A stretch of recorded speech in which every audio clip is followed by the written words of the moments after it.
Good morning, everyone. We'll get started.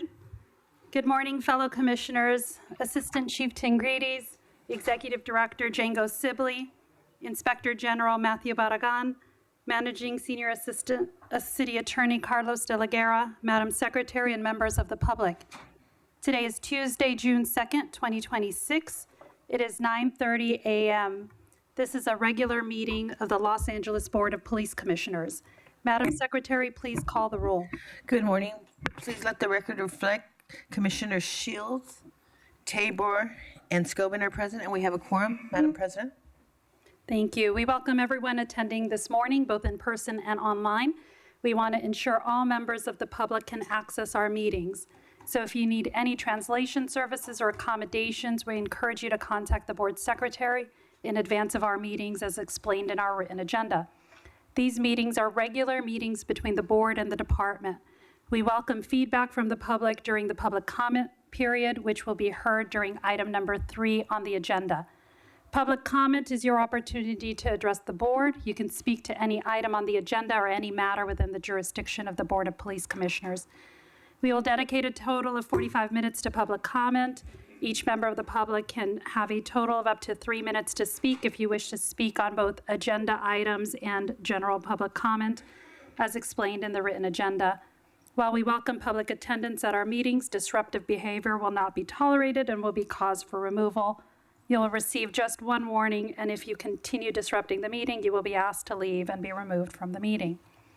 With that, we can move to item number 1 on the agenda, the report of the Chief of Police, Assistant Chief Tingrides. Good morning, President Shields, Commissioners, Inspector General Barragan, City Attorney de la Guerra, and Executive Director Sibley. Today's report will cover a 3-week period. I will highlight key events, share our current crime statistics, and provide an update on our current staffing levels. Since our last meeting, Chief McDonald, along with the contingency of LAPD personnel, attended the National Police Week, which this year began on May 19th. National Police Week is an annual observance held each May in Washington, D.C. to honor the service and sacrifice of law enforcement officers who have died in the line of duty. The event draws tens of thousands of law enforcement officers, survivors, and supporters from thousands of agencies across the United States. The signature events include the National Police Officers Memorial Service at the U.S. Capitol and the candlelight vigil held on the National Mall, where the names of newly added fallen officers are formally dedicated at the National Law Enforcement Officers Memorial. The 2026 observance held special significance to the Los Angeles Police Department, as 2 members of the department were added to the National Law Enforcement Officers Memorial. Patrolman Charles Crow, who succumbed to heat stroke in 1916 after an arduous pursuit of burglary suspects through the California desert.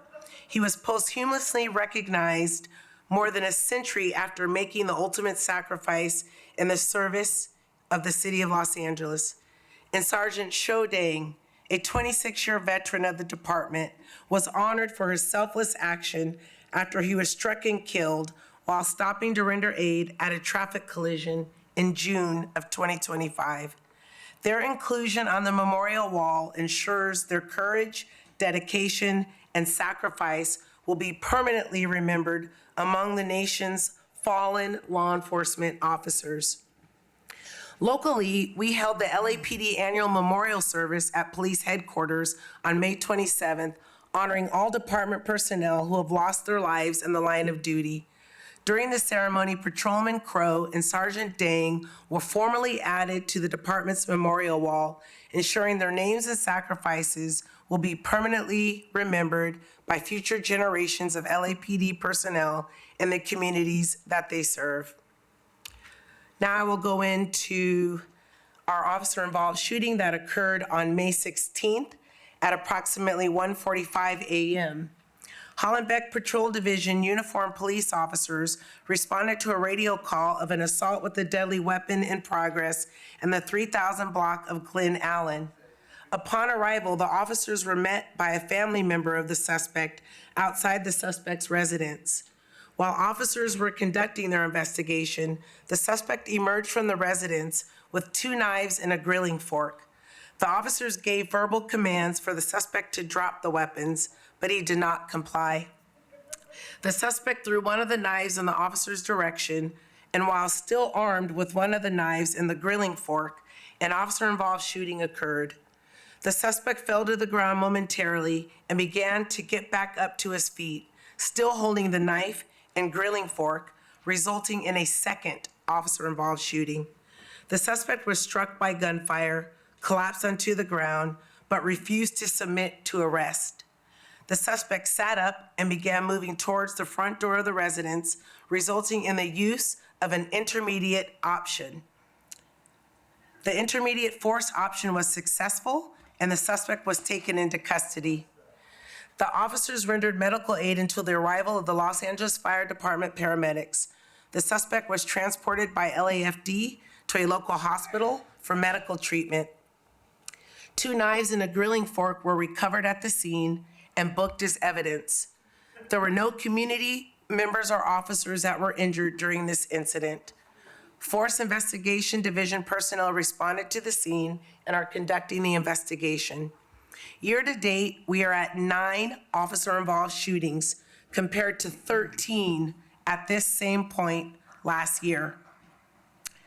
On May 23rd at 8:50 p.m., 77th Street area officers were in the area of Figueroa Street and 61st Street when they observed a white Tesla driving recklessly at a high rate of speed north on Figueroa. As the officers activated their emergency equipment and attempted to conduct a traffic stop, the vehicle fled. Shortly thereafter, officers lost sight of the vehicle and terminated their pursuit. Soon after, additional officers responded to the area, observed the vehicle, which continued to drive recklessly at a high rate of speed. Officers activated their emergency equipment and attempted to position behind the Tesla. Prior to catching up to the Tesla, it collided with an uninvolved motorist, and both vehicles came to rest on the side of the road. As officers deployed on the Tesla, the driver fled on foot, but was ultimately taken into custody. The driver of the uninvolved party was treated by LAFD paramedics at scene, but succumbed to his injuries as a result of the collision. The suspect was arrested for felony evading, causing death to another person. The Los Angeles Police Department, in coordination with the Los Angeles Regional Internet Crimes Against Children Task Force and 112 partner law enforcement agencies, announced the results of Operation Firewall, a large-scale child exploitation enforcement operation conducted across 5 Southern California counties between April 19th and May 23rd. The operation resulted in the arrest of 341 suspects and the identification and rescue of 40 children who were victims of online sexual exploitation and abuse. The investigation targeted individuals using internet platforms and social media applications to facilitate crimes involving child sexual abuse material, human trafficking, lewd acts with minors, and online enticement of children. Investigators conducted proactive undercover operations and executed numerous residential search warrants and arrest warrants throughout Los Angeles, Orange, San Bernardino, Santa Barbara, and Ventura counties. Operation Firewall demonstrates the continued commitment of regional law enforcement agencies to combat internet-facilitated crimes against children and protect vulnerable victims from exploitation. We had a fireworks enforcement operation on May 27th. Personnel from 77th Street Division served a search Ramey warrant in the 100 block of East 85th Street related to an April 2026 felony domestic violence and assault with a deadly weapon investigation. During the warrant service, officers discovered a significant quantity of illegal consumer fireworks. Detectives evacuated the residence and requested assistance from the LAPD Emergency Services Division, Bomb Squad, and Major Crimes Division. Criminal Conspiracy Section.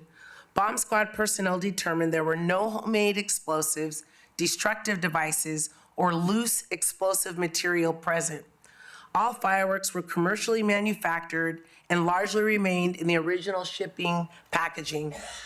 Over 37,000 pounds of illegal consumer fireworks were seized from the property. 4 adults were arrested for felony possession of illegal fireworks, over 5,000 pounds, and later released under zero bail pending court proceedings. Investigators will also seek felony child endangerment charges against the parents after determining an 11-year-old child resided at the location. The case will be presented to the Los Angeles District Attorney's Target Crimes Branch. Major Crimes Division Bomb Squad personnel and regional fire and law enforcement partners continue to coordinate efforts targeting the growing trend of illegal fireworks and pyrotechnic operations, which we usually do see an increase around this time of year. On May 27th, there was a murder-suicide in Devonshire Division. Officers responded to a shooting death investigation at a residence in North Hills where 4 family members, a husband, wife, and their 2 young children, were found deceased from gunshot wounds. Preliminary investigation indicates the incident was a murder-suicide involving the mother, with the firearm recovered at the scene. There was no known history of domestic violence, substance abuse, or other reported family issues. Detectives continue to investigate the circumstances surrounding this incident. A motive has not yet been established. Representatives from the Mayor's Crisis Response Team and Behavioral Science Services were contacted to provide support and address employee wellness concerns stemming from the traumatic and horrific nature of the incident discovered by department personnel. I now want to discuss a residential burglary investigation that led to multiple arrests and case filings. On February 9th, 3 suspects committed a residential burglary at a home in the 18,200 block of Emelita Street in West Valley Division. 2 suspects entered the victim's rear yard, kicked in the rear door, ransacked the residence, stole jewelry and cash before fleeing in a vehicle driven by a 3rd suspect. Using investigative resources, detectives were able to identify a vehicle linked to the crime and subsequently connected it to other criminal activity in the region. As the investigation progressed, detectives obtained court-authored search warrants for vehicle and cellular location data, which provided critical evidence placing the suspects at the burglary scene. Investigators also developed information linking the suspects to additional residential burglaries occurring throughout the city of Los Angeles. In May 2026, detectives conducted surveillance and gathered additional evidence connecting the suspects to another burglary. Working in partnership with Metropolitan Division personnel, investigators identified the suspect's residence and secured a search warrant.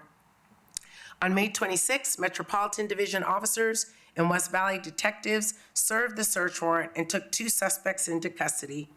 During the operation, investigators recovered stolen property and additional evidence believed to be connected to multiple burglary offenses.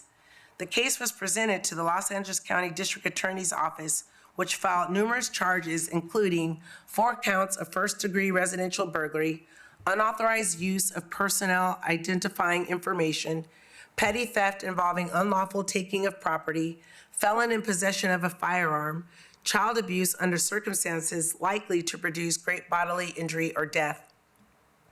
The investigation highlights the effectiveness of combining traditional detective work and technology-driven investigative tools and the collaborative efforts of patrol officers, detectives, and specialized units to identify and apprehend individuals responsible for residential burglary crimes impacting Los Angeles communities. I'd now like to provide an update on protests. The department managed 2 small protest-related events, one in San Fernando Valley and one in Operation Central Bureau. All of the protest-related events remained peaceful throughout their duration with less than 60 participants. No officers or community members were reported injured during these events, and only 1 arrest was made by federal authorities. Crime for week ending May 30th. All of the analysis is based on offense count except for homicides and victims shot through May 30th, 2026. Compared to year-to-date 2025, combined persons and property crime are down 12.9%, with person crimes down 3.9% and property crimes down 15.2%. Homicides have decreased 7.3%, or 7 fewer victims year-to-date. Victim shots are down 24.9%. There were 95 fewer victims shot year-to-date. Aggravated assaults are down 1.9%, which equates to 117 fewer crimes year-to-date. Robberies are down 7%, which equates to 210 fewer crimes year-to-date for robberies. For the week ending May 30th, robberies decreased by 1.5%, with 136 robberies compared to 138 the previous week. Firearms recovered in the city are up 2.3% year-to-date through April 30th, for a total increase over the same period last year. Burglaries are down 1,583 crimes, representing a reduction of 30.4% year-to-date. For the week ending May 30th, 2026, burglaries decreased by 8.2% compared to the prior week.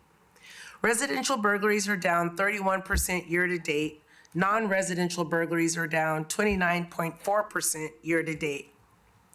Motor vehicle thefts are down 25.8% year-to-date, representing 2,231 fewer thefts compared to 2025.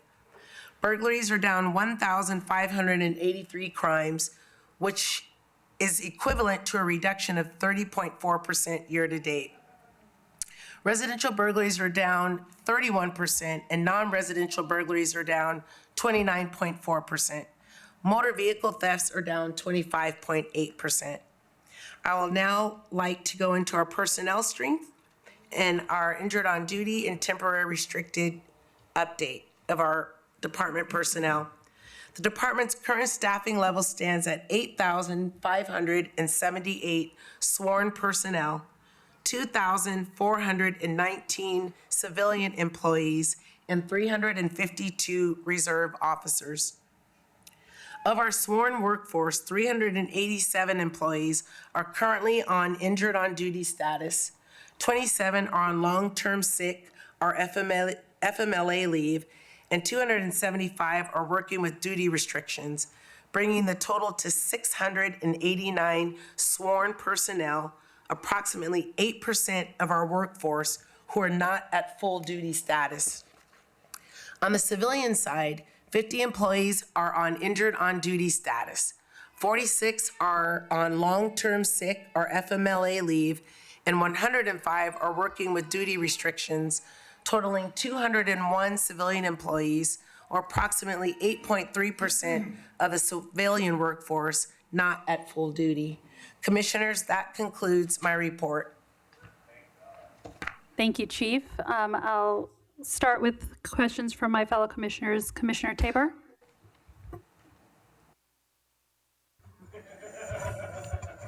Good morning. Thank you, Chief.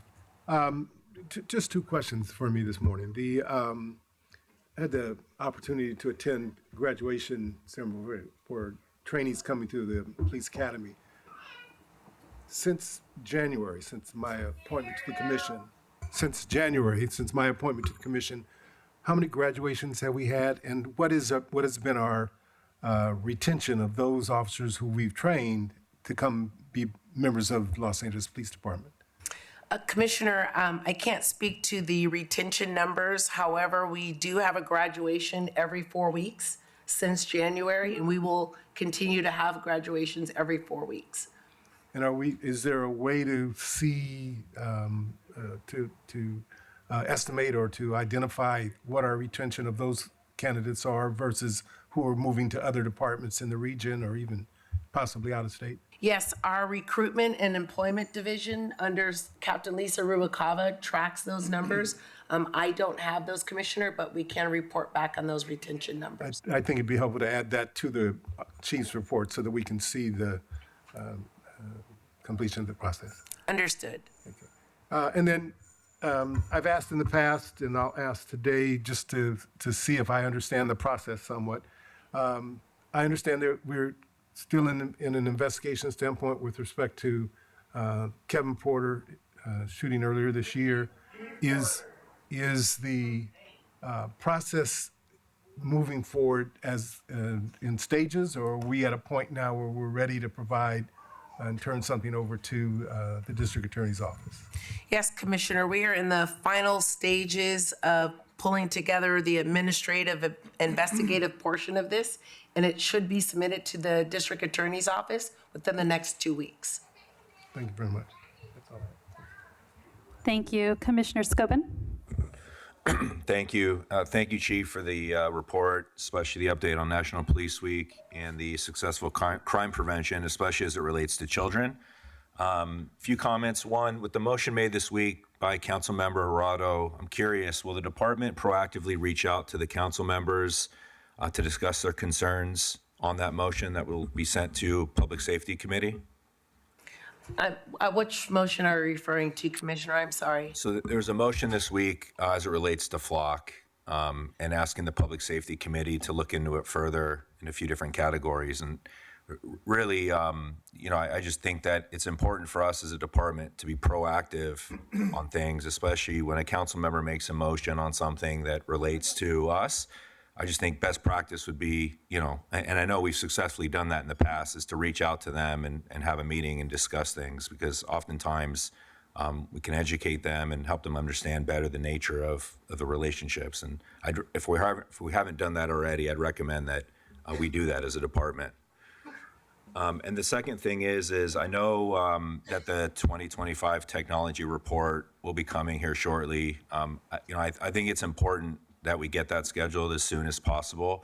I also want to renew my request that either in that report or in the presentation, that we hear clearly and see clearly that as it pertains to Flock and any other ALPR technology, that we do own the data, we do control the data, and that it isn't shared with any other agency for immigration purposes.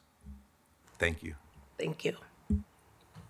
Great, and thank you, Chief, for the report. I had the opportunity to attend the annual memorial service and also meet with Sergeant Dang's family. And so thank you all for doing a great job to remember all of the officers who have sacrificed their lives in the line of duty. Thank you also for the updates on the significant arrests that were made, including, Operation Firewall and the number of arrests made in connection with child exploitation laws and saving the children and working with law enforcement partners to accomplish that goal.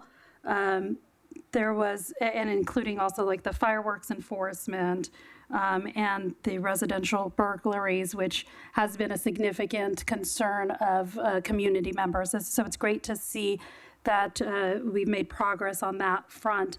You mentioned, one of the kind of significant tragedies that officers have had to come to scene to, the murder-suicide in North Hills, which involved the death of a newborn and a 2-year-old. I can only imagine how many people's lives have been impacted by that, but also the officers who arrived on the scene. And not too previous to that, there was a 4-year-old who tragically was left in a car, and having officers respond to that. And so can you tell us a little bit about what are those, those are calls that I just see on TV and they stay with me. So how is it that, what are we doing for the officers? Because I could only imagine how that impacts them on a long term. Yes. I immediately directed the Valley Bureau Command to ensure that our police psychologists responded to the scene in conjunction with the Mayor's Crisis Response Team. The Mayor's Crisis Response Team does outreach to the immediate family as well as immediate community members in that area. That not only was tragic and unfortunate and very sad for that family, but it also impacted that entire block and that entire community. So having those available city resources externally for the community and internally for the police officers helps in the healing process and the officers being able to express and not internalize tragic incidents such as this. Thank you. And it is good that there are city resources available for the victims of the families involved to get that immediate thing. So I'm glad that the department's coordinating closely with the mayor's office on that front. Also, last month, there was a terrorist attack at an Islamic center in San Diego. And I immediately got a call from the chief indicating that the department had proactively started doing additional deployment at houses of worship. Can you talk a little bit about what is it that the department was doing, and how do we try to protect these locations in our city? Yes, Commissioner. We immediately reached out to our Muslim coordinator, Commander Mohammadi, who did outreach in the community. We directed additional patrols around all of our religious institutions throughout the city. Our Major Crimes Division developed a communication protocol for all of our bureaus, and we're tracking things also through the JRIC, and our officers were directed to also get out of the car and make contact with our religious institutions. I also was fortunate enough to attend an interfaith meeting with the mayor's office and different faith leaders from across the city the next day, in which we were able to provide senior lead officer information, where the senior lead officers work, how they can be contacted, and what we could do to better coordinate centered around events such as that tragic event that happened in San Diego. Thank you, Chief. We'll now move on to item number 2 on the agenda, report of the Executive Director. Thank you, Commissioner. So I'd just like, here we go. Just like to take a few moments to update the Commission on a City Council meeting I attended, as well as the Commission's meeting schedule for the remainder of the month. So last Thursday, I attended a meeting of the City Council's Rules, Elections and Intergovernmental Relations Committee, which was considering recommendations of the Charter Reform Commission, including the set of recommendations relevant to the Board of Police Commissioners and the Los Angeles Police Department. Also in attendance at that meeting with me was the Inspector General representing his office and Deputy Chief Brockway representing the Police Department. The week prior, we had submitted written responses to the City Council President outlining our respective positions on the recommendations as they related to each of our areas of responsibility. At the meeting, I was invited to make a comment and provided a brief verbal summary of my written comments regarding the Charter Reform Commission's recommendation that the policymaking authority of the Board of Police Commissioners shift to the City Council. Additionally, Chief Brockway offered remarks regarding the recommendations regarding a requirement for insurance for officers, and the Inspector General offered comments regarding oversight and the role of his office in providing that oversight. Council President Harris Dawson, who chaired the meeting, requested report backs from the CLA, which is the Chief Legislative Analyst, on the recommendations that relate to the Police Department and the Commission, suggesting that most of those recommendations will be considered at future dates, potentially in 2027. However, the recommendations regarding transferring the authority of the Police Commission to City Council will be brought to the full Council, which will decide in the next week which recommendations should be advanced towards inclusion on the November ballots. The components of the Charter Reform Commission recommendations that will go to the full Council within a week are specifically that the authority of the Board of Police Commissioners to set department policy would no longer be exclusive, nor would it supersede the authority of the City Council to set policy by ordinances.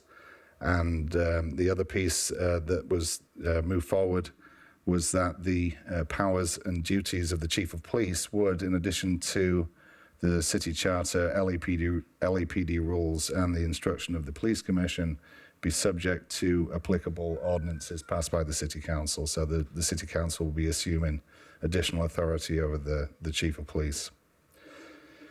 and I will keep the commission updated as that matter progresses. Switching to scheduling for the remainder of the month, it's anticipated that next week at the June 9th meeting of the Board of Police Commissioners, the board will hear presentations on the department's policies and training regarding interactions with the media during protests, as well as a report that compares LAPD's officer-involved shooting numbers with those of other large municipal police departments. Commissioner Garcia is currently taking leave, and with the recent departure from the commission of Teresa Sanchez-Gordon, we're currently running with fewer commissioners. Due to a likely lack of a quorum, it's anticipated that we will not be able to meet on June 16th and June 23rd. When we meet on June 30th, items before the board will include the Department Immigration Affairs Liaison's monthly reports, a report comparing current department protocols regarding responses to federal immigration enforcement actions to the requirement of the Mayor's Executive Directive number 17, and the next in a series of presentations the Commission is being provided regarding pretextual stops and associated policy. So that concludes my report, and I'm available if there are any questions from the Commissioners. Thank you. I'll start with Commissioner Scobin if you have any questions. No questions. Commissioner Tabor? No questions. And thank you, Executive Director. I thought it was important for us to kind of get a schedule of what was coming forward so that we understand what will be agendized, as well as some of the days that we will not be having commission meetings. And I think to echo kind of a comment that Commissioner Scobin made earlier in connection with like the motion related to Flock, I do think it's important for this commission to be informed and kept apprised of motions happening in City Council, and that they're agendized so that this commission can also communicate about that, and appreciate the response that you prepared in connection with the Inspector General and the department, responding to some of the concerns with the Charter Commission changes. So thank you. With that, we will move on to item number 3 on the agenda, public comment. Madam Secretary, please call on the first speaker. The first speaker is Jason.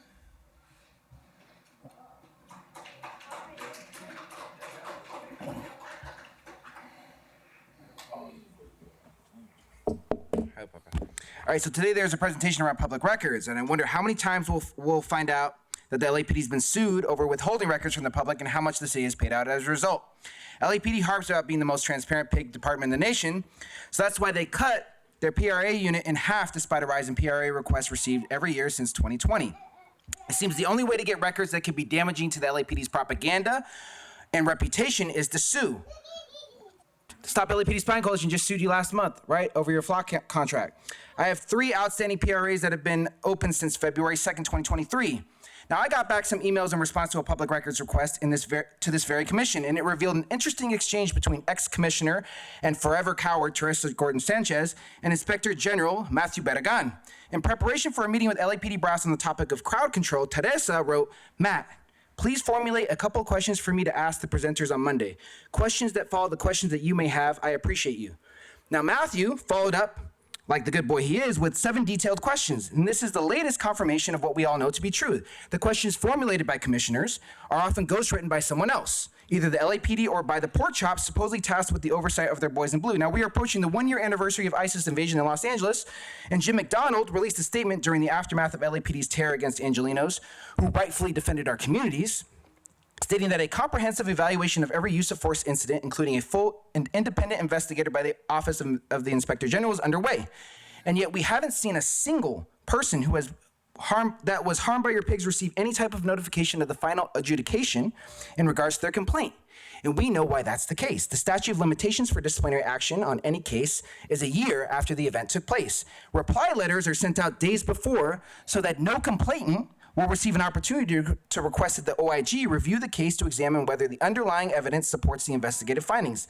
The OIG has stated in the past, investigations reviewed within 1 year can potentially be influenced by the OIG, such as a request to conduct a further investigation, although cases beyond the 1 year date cannot be directly influenced.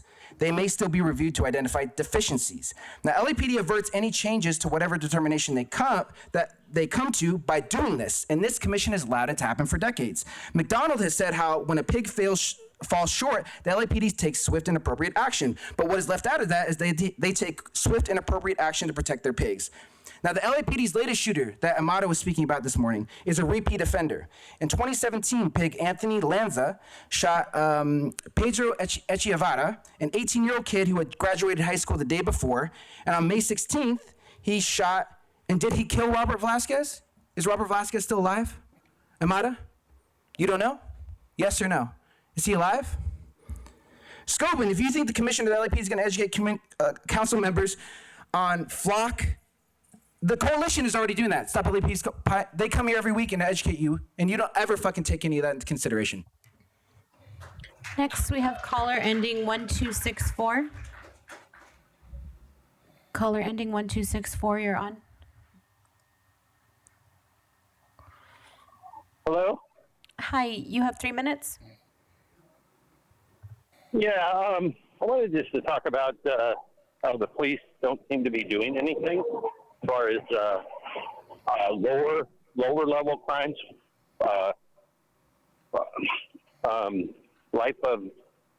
quality of life crimes, and all these kind of like unprepared. I wasn't expecting to be called because I don't normally get picked. It's very funny. I've been waiting like a month. But it just seems like you're not using your resources as well as they should be. We just keep saying we need more police officers, but if they're not doing anything, why would we need more of doing nothing? Like your incidental stops, those are very important. I mean, I can't tell you how many guns are out there. I mean, just look at the situation with this gentleman that unfortunately got shot in the park with a military-style weapon, shooting it in the air. I mean, that's ridiculous. So we definitely need to get, and also the quality of police officers, too.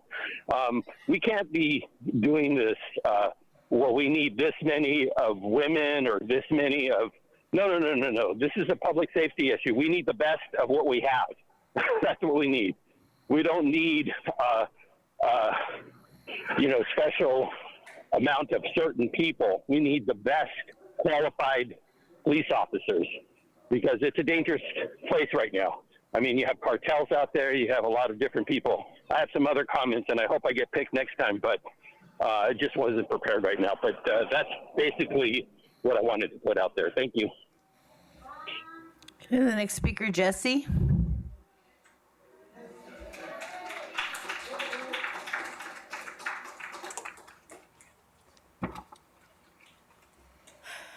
All right. So I keep hearing about these surveillance systems like Flock Safety makes us safer, but I have a quick question. Safe for who? Protect and serve who? I am a resident of Skid Row, but of course you guys already know that. Where am I at? How does tracking people in real time make our community better? How does collecting data on where we go, who we see, help unhoused residents, Black and brown communities, immigrants, or low-income residents? Where the fuck are these statistics that prove watching us is helping with housing? In what way does it help with mental health services? We need permanent housing. We need healthy and accessible food. We need bathrooms and trash cans. We need resources for women, not more surveillance. I demand LAPD and all of their partnership with Flock Safety now. Stop LAPD spying. Next, we have Steve Riley. Good morning.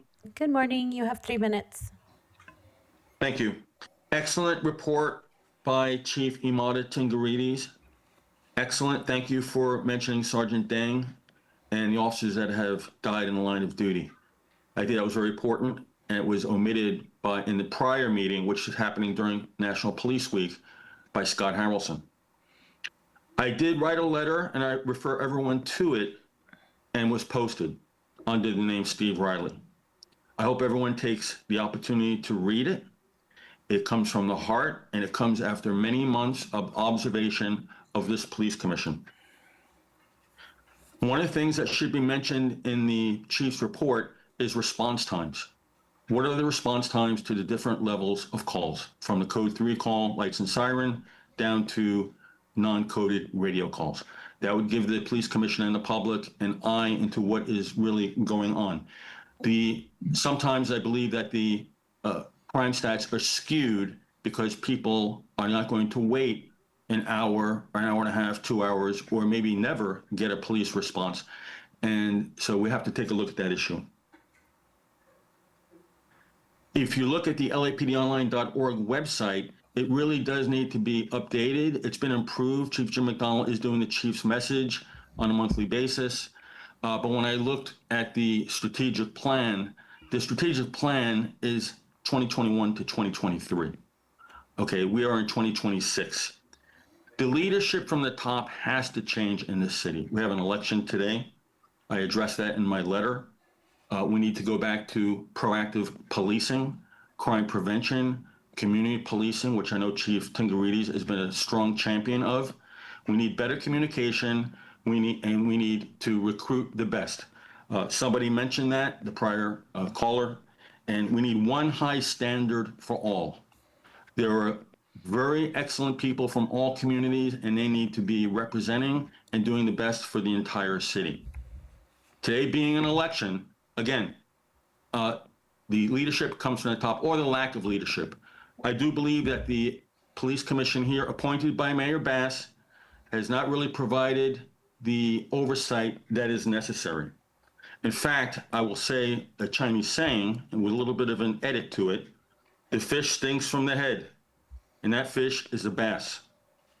I strongly encourage a change in the LAPD culture. The only person that's going to do that is Spencer Pratt. I know that's political, but it's a political world, and the city itself needs to be saved, and I think he's the only one that can do it. Thank you very much. Have a blessed day. The next speaker, please, Grace.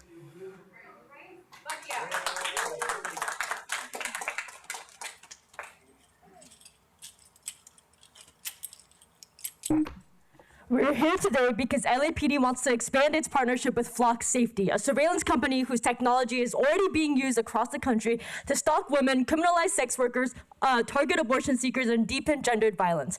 And there's perhaps no police department more despicable to possess this power than the LAPD. Let's be very clear about what ALPR systems like Flock actually do. They create a searchable map of people's lives, where you sleep, who you visit, which neighborhood you drove through. Every movement becomes searchable police intelligence. And cops across the country are already using these systems exactly how survivors warned they would. Police officers have repeatedly been caught using Flock systems to stalk girlfriends, ex-partners, women they were obsessed with, and even complete strangers they wanted to pursue romantically. In Riverside County, a deputy used Flock to track his ex-fiance's friend after being arrested for kidnapping his ex-fiance. In Milwaukee, an officer searched Flock nearly 180 times to stalk a woman he was dating. In Florida, a deputy used ALPRs to track down and pull over a woman he met while working security on a TV set. This is not misuse. This is policing functioning exactly as intended. You cannot hand violent institutions, surveillance infrastructure, and then act surprised when it becomes another weapon of coercion, stalking, and control. And LAPD has an extensive documented history of gendered violence, sexual violence, child abuse, domestic violence, rape, and exploitation spanning decades. Officers sexually assaulted women in patrol cars. Officers molested children through LAPD youth programs for decades, while supervisors ignored complaints. Officers repeatedly avoided consequences, kept their jobs, received paid leave, resigned quietly, or were protected by supervisors. In 1997, leaked records show LAPD investigated at least 79 officers for domestic violence over a 3-year period. This included assault, rape, child abuse, gun threats, and repeated battering. Nearly 1/3 of these officers were eventually promoted. This is the institution you're trying to give more surveillance power to. And this violence extends directly into LAPD's war against sex workers, and we cannot talk about this without naming Linda Becerra Moran, a trans migrant sex worker who called LAPD for help while being held hostage only for LAPD to murder her instead. That is the reality of policing under the so-called public safety framework you continue to defend. There is no such thing as reproductive freedom when while police maintain a searchable archive of our movements. There is no such thing as safety while police can reconstruct someone's intimate life with a database query. Flock does not prevent violence, it expands state violence. It expands the stalker state. It gives institutions with a long history of abuse the ability to monitor our relationships, our bodies, our movements, and our survival in real time. And no policy tweak, audit trail, or so-called safeguard changes the fundamental reality that surveillance in the hands of police becomes a tool of patriarchal control. Terminating all partnerships with Flock Safety now. No renewals, no replacements, no digital stalking infrastructure in LA. Shut it down. Next, we have Jen. I was the first one over. Hello? Hi, Jen. You have 3 minutes. Thank you. Thank you for reporting on the resources available to both the officers and community in the aftermath of that tragic murder-suicide event. That's actually reassuring to hear. I also wanted to talk about the flock cameras. It's one of the many enablers of the state's ability to monitor and criminalize marginalized communities. I'm requesting that the board instruct LAPD to terminate all partnerships with Flock immediately. Angelenos deserve to feel safe in their city. We don't need surveillance. Thank you so much for your time. The next speaker is Quinn.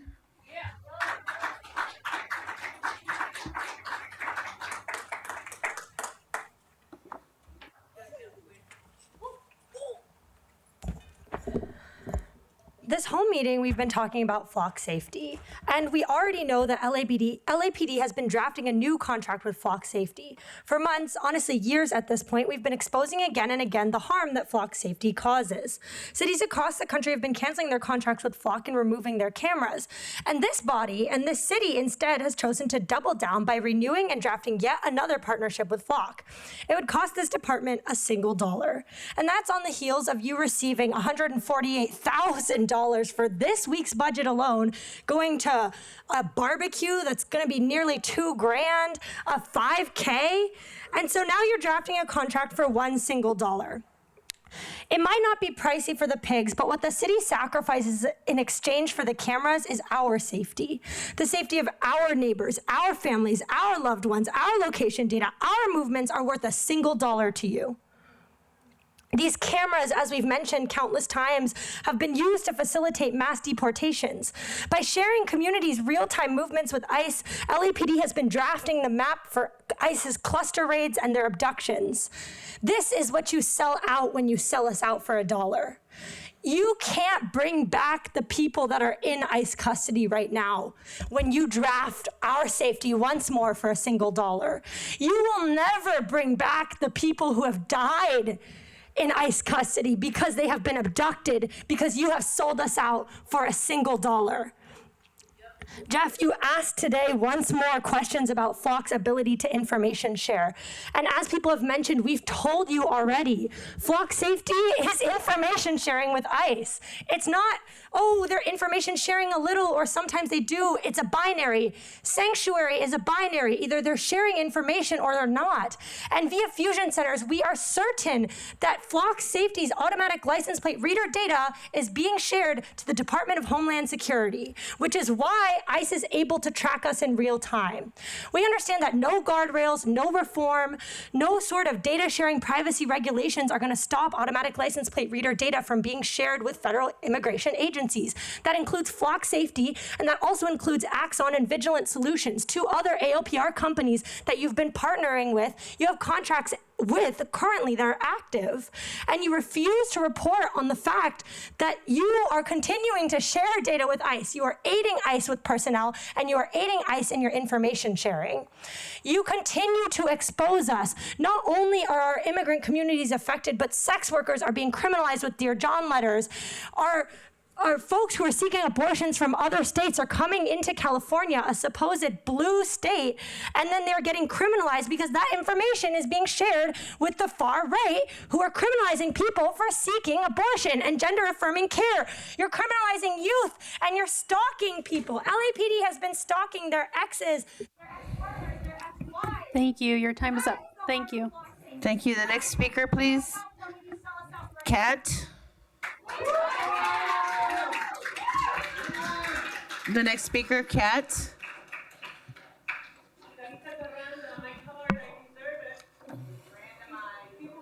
Ma'am, this is your first warning. You are on the list. We're going in order, and please no further disruptions. Thank you.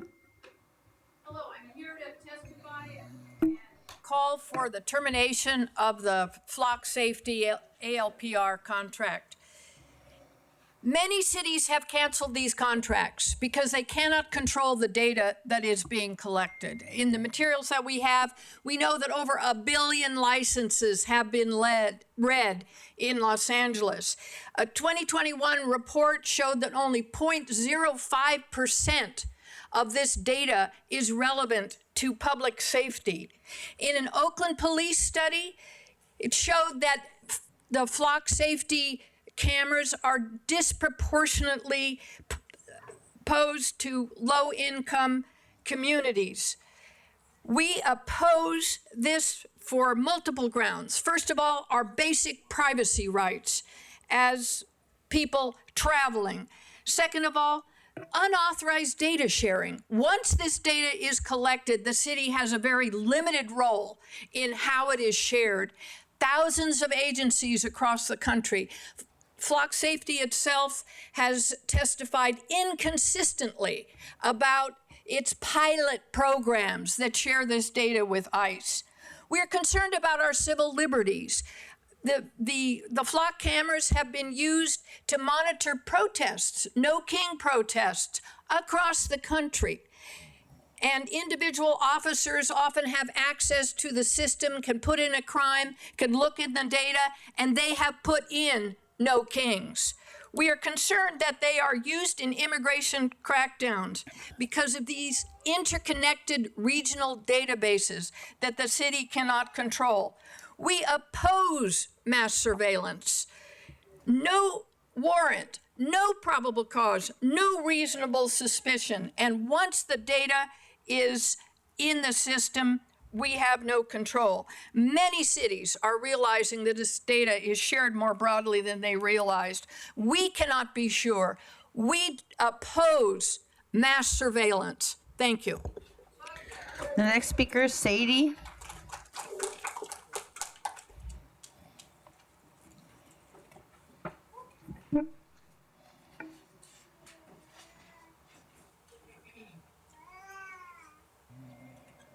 I would like to expose Flock's apology letter. First of all, Flock's Safety wrote an accountability letter admitting that their ALPR data has been accessed by federal agencies throughout 2025. Let's be clear about that, what that really means. While communities were being lied by the LAPD and Flock said that their limits were guardrails, Flock surveillance was flowing into the same information sharing ecosystem that fuels deportation, detentions, and banishment. Therefore, I ask you how Flock surveillance of survivors, where survivorship already goes hand in hand with feelings of being stalked, surveilled, and hypervigilance. I want to ask you how much more cameras will keep communities safe, nonetheless unauthorized data sharing to further violate communities at the hands of ICE, police, and more surveillance. Your technology is shared amongst companies to crack down on workers and use AI surveillance amongst other surveillance to keep workers suppressed. Flock aids Home Depot, Lowe's, and other big companies in order to keep ICE and the police at the hands of violence. No apology letter will bring the people back. You hunt us, you surveil us, and you violate our communities. What information sharing ecosystem that fuels deportation, detention, and banishment will work? The next speaker, please. Darius. Darius?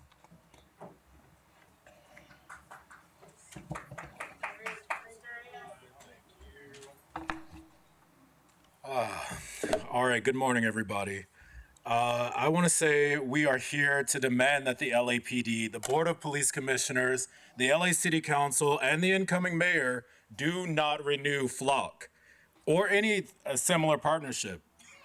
Okay, so On that note, this sort of technology amasses and stores critical information up to 30 days in a nationwide database. Every innocent person's traffic patterns are recorded, stored, and monitored. Okay? As yet, these are places of worship, abortion and fertility clinics, and healthcare facilities at large to federal agencies and out-of-state departments equally. ALPRs like this cannot be reformed with better privacy and data guardrails. They must be completely abolished. The point is, do not renew this contract, okay? Many license plate reading cameras were never disclosed, and this lack of transparency is most concerning in neighborhoods like Skid Row, MacArthur Park, and Koreatown. I've personally had my own negative run-ins with this type of surveillance in West Hollywood. Going forward, sorry, I'm kind of all over the place this morning. City Council Budget Committee recently showed that spending for police negligence and lawsuits around this type of undue use of force and policing tactics was about 2/3 of what the city was spending, if not more than that, okay? We're dealing with some serious issues around policing, how it's being managed in this city. This police department quietly is negotiating a new contract while Angelenos and communities nationwide are rejecting this type of surveillance. Going forward, so we have approaching sporting events here in the city, specifically around the Olympics. This is another form of exploitation around sex work, and let's make the distinction between sex working and sex trafficking, okay? Sex trafficking is a form of indentured enslavement, okay? Sex workers are regulated commercial sex work, okay? That is the difference between those two, okay? As we approach those sporting events, we need to make sure that Flock is being removed, not renewed, okay? That is my push. Thank you, guys. Speaker Michael Williams.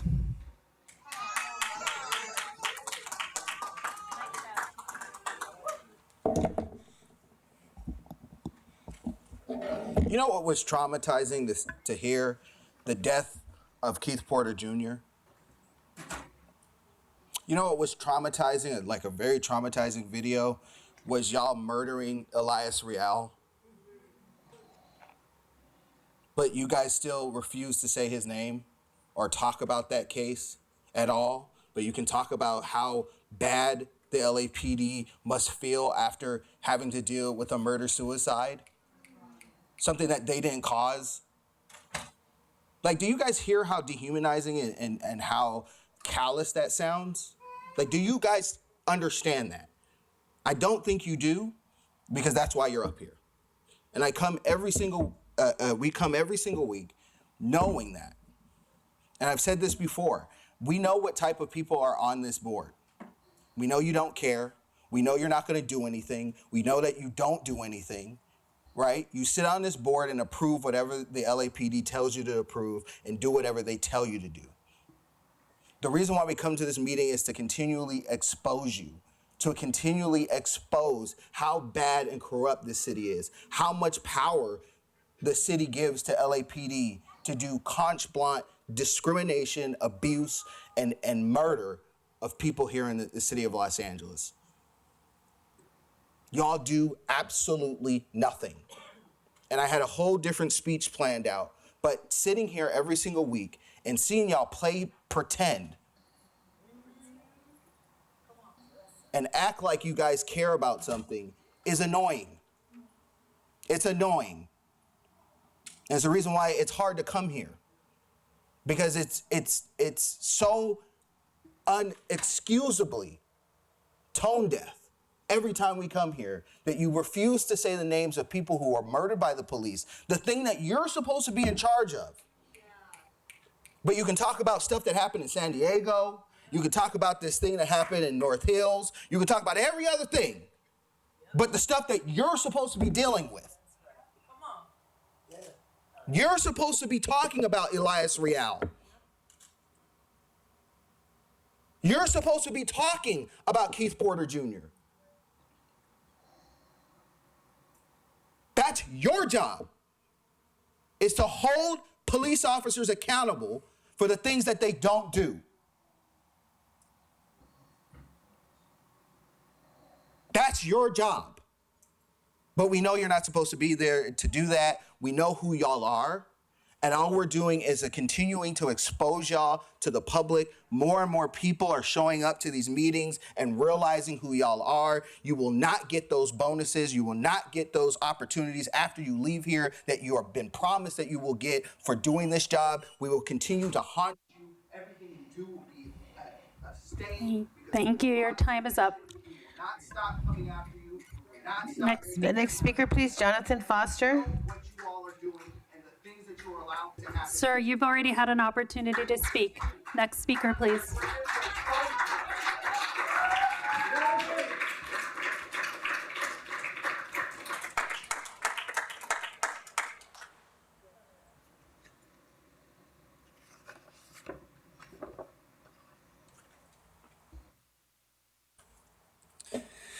Hello, Jonathan Foster, not well liked. I support the police department, but it's got a lot of bad things I want to talk about. I know that probably somebody on the LAPD supports Spencer Pratt, but the dude didn't have a sprinkler system on his house. He has all that money. It only costs $40,000 to put a sprinkler system on your house. This stupid idiot shouldn't be the mayor. Mother Teresa died September the 5th, 1997. She was 87. So today there's Leary's, right? But if we go back to May 12th, there was Flores and Corrales, and you said 4-0 that all that was in policy. That's a lie. That was not in policy. I want to go over this. Got a small apology, kind of. Let me see what I can do here. Does anyone need, The Brown Act allows me to comment on the discussion. I must be able to comment for 2 minutes on the discussion. That's the Brown Act. Rasha, racist. Well, I meant liar. It comes out so easily to call you racist. I don't necessarily think that, but you're definitely a liar. Listen. No, you're not allowed. Yeah, I am. No, the Brown Act allows me to comment on the discussion. You spoke already. No, I can speak for 2 minutes on the discussion, Taylor. No, you're not. Liar. Sit down. Liars. wait, sir, thank you. Yeah, you guys are lying about that. We get 2 minutes to speak on the discussion, and everybody walked out of here, and we were not allowed to speak on the discussion. So they talked about illegal aliens being here, and you know that is the fascists. That's what is supplied billionaires to get rich. That is who says illegal aliens can stay here. That's who uses the illegal aliens the most are the billionaires. That's how they got rich. That scumbag Soboroff that was here for 10 years, that's how he got rich. That's how Rick Caruso that was here for 10 years, that scumbag, that's how he got rich. Using illegal aliens, paying them $150 under the table. Or $2.30 under the table. And y'all are going for it, biting down on it like Mr. K, cocksucker. You liar, you liar, you liar. He's a what are these two flat tires doing here? This is why this is supposed to be 31 commissioners. 32. No, I'm sorry, yeah, the other way around. 23, excuse me for my dyslexia. 23 commissioners. It's really disgusting. There's so much to go on, and I can't put it in here because my brain locks up. It's so infuriating what happens here. There's no reason to speak here. One of the things I noticed, the families that had their parent or their children killed don't show up here. Why am I here? But the 600 families that the LAPD killed people, and they're not here. How come there's 600 families are not here speaking about this? It's just Jonathan and the rest of these people. Where are those families? The next speaker, please, Tran San Ha.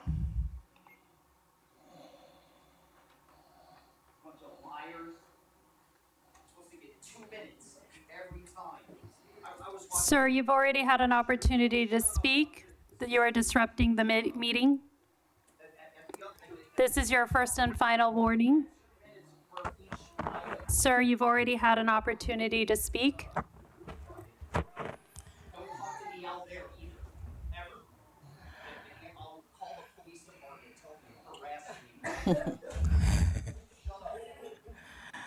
Hello, everybody.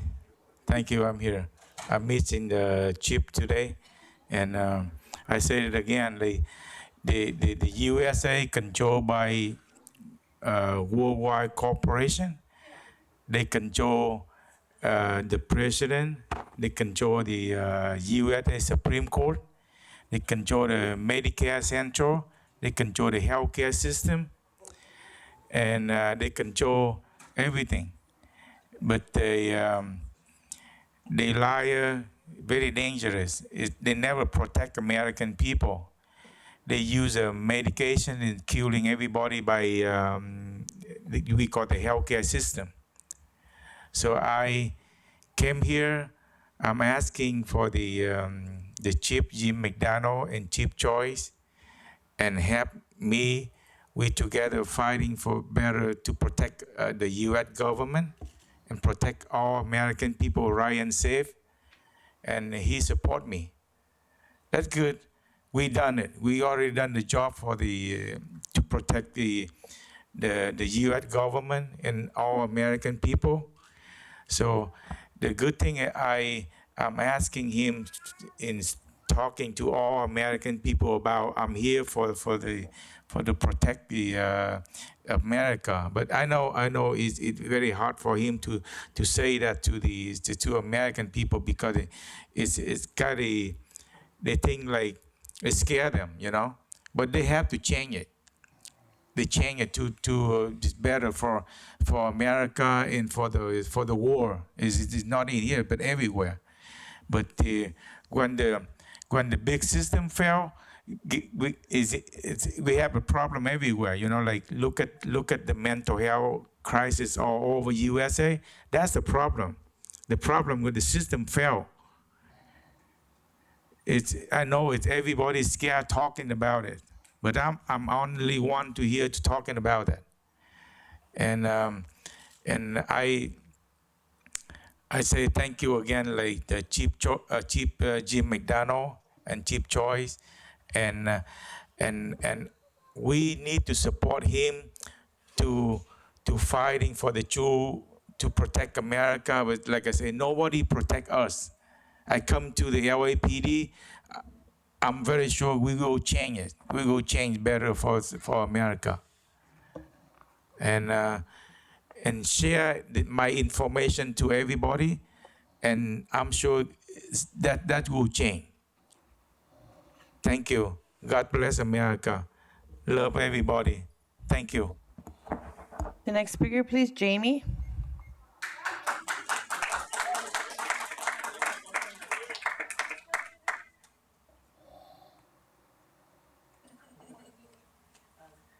I'm here to join my comrades in demanding that the LAPD end their partnership with Flock Safety and cancel all contracts with ALPR providers. ALPR surveillance harms all of us, including the queer, trans, and birthing people who come to California to access the gender-affirming care and abortions that are banned in their home states.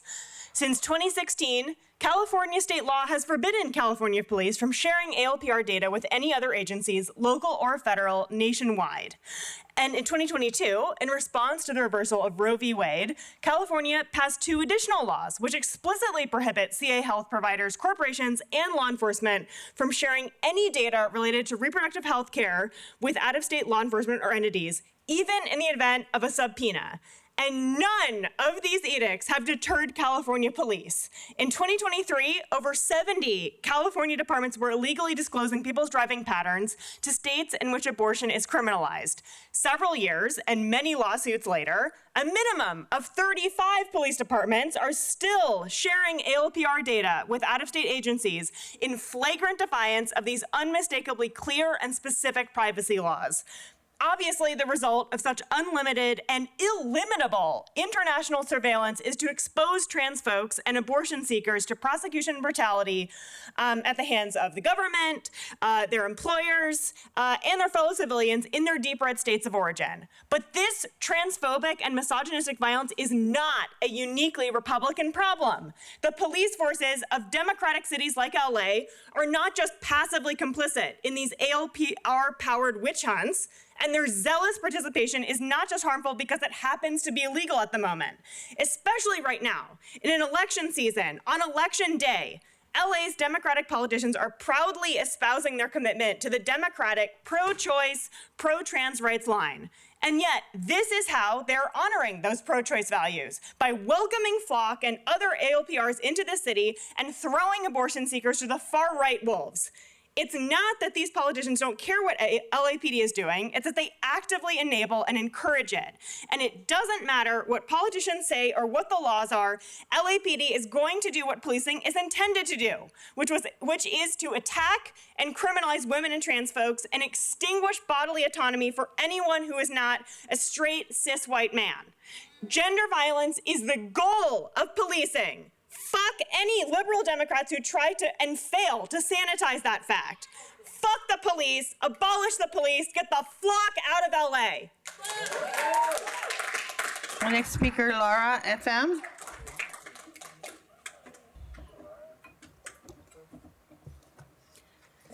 Hi, I'm here. I want to agree with that. I want to agree with fuck Flock, get them the fuck out of here. And on top of that, stop using Scientology cameras and infiltration into your city, which you're going to be doing in the future because we know you have some arrangements with OSA, their Office of Special Affairs, that control all the cameras on Hollywood Boulevard, all over LA, because they literally own a building within a mile of everywhere all over Los Angeles County.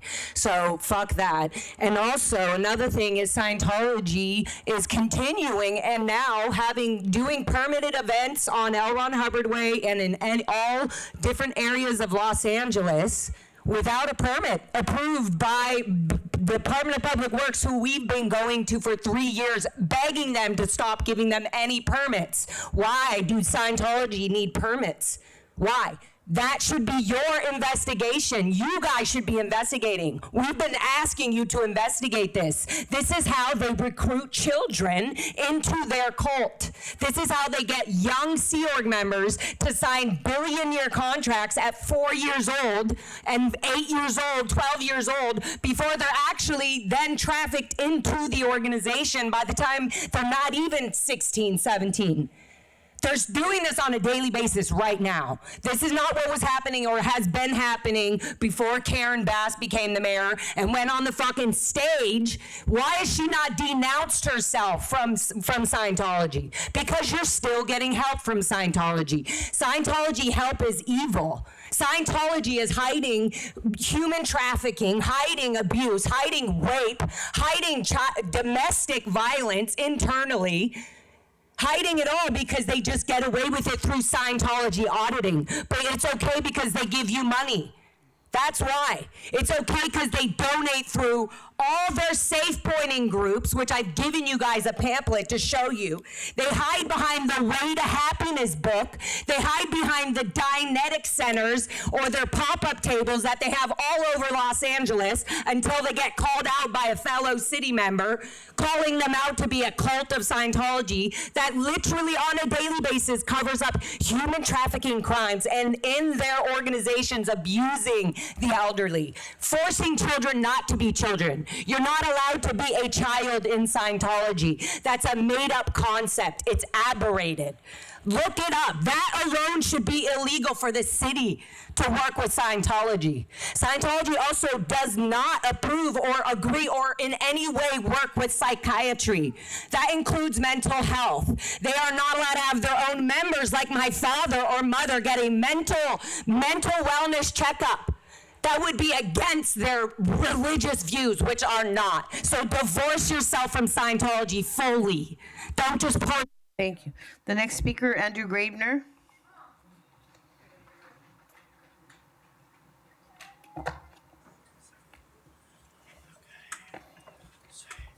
All right, can I get 16 minutes and 37 seconds on the clock, please? That's what Tingridi's got.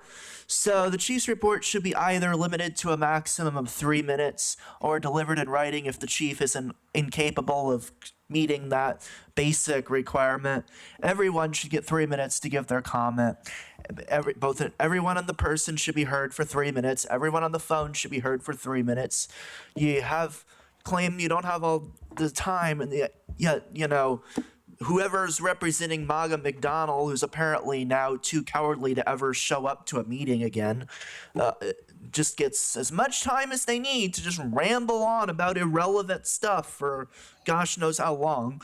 Crime is way down, but you apparently need almost $3.6 billion. I'm actually kind of curious, She mentioned shooting, how the cop shot someone, and then after that, they used an intermediate force option. What is that? What is an intermediate force option? That was never clarified. None of you had any questions as to what that is. That just mean less lethals? Does that mean they just shoot with a slightly less powerful gun? What is an intermediate force option? That's just a term she just made up today, I think, or something. I don't know. So you have all of this. Why is she laughing? So we have all of these agenda items. You have 24 consent agenda items since you skipped the last 2 weeks of meetings. I guess it's too much to meet after a holiday. And you skipped another meeting the week before. You know, you're all just continuously dropping off the commission. You can't handle it, clearly. It's just a revolving door around here. And it's election day. I don't know if Bass is going to get reelected. So you may be all headed off the commission soon anyway. So I can't even get through all these consent agenda items. There's 26 items, or 24 consent agenda items.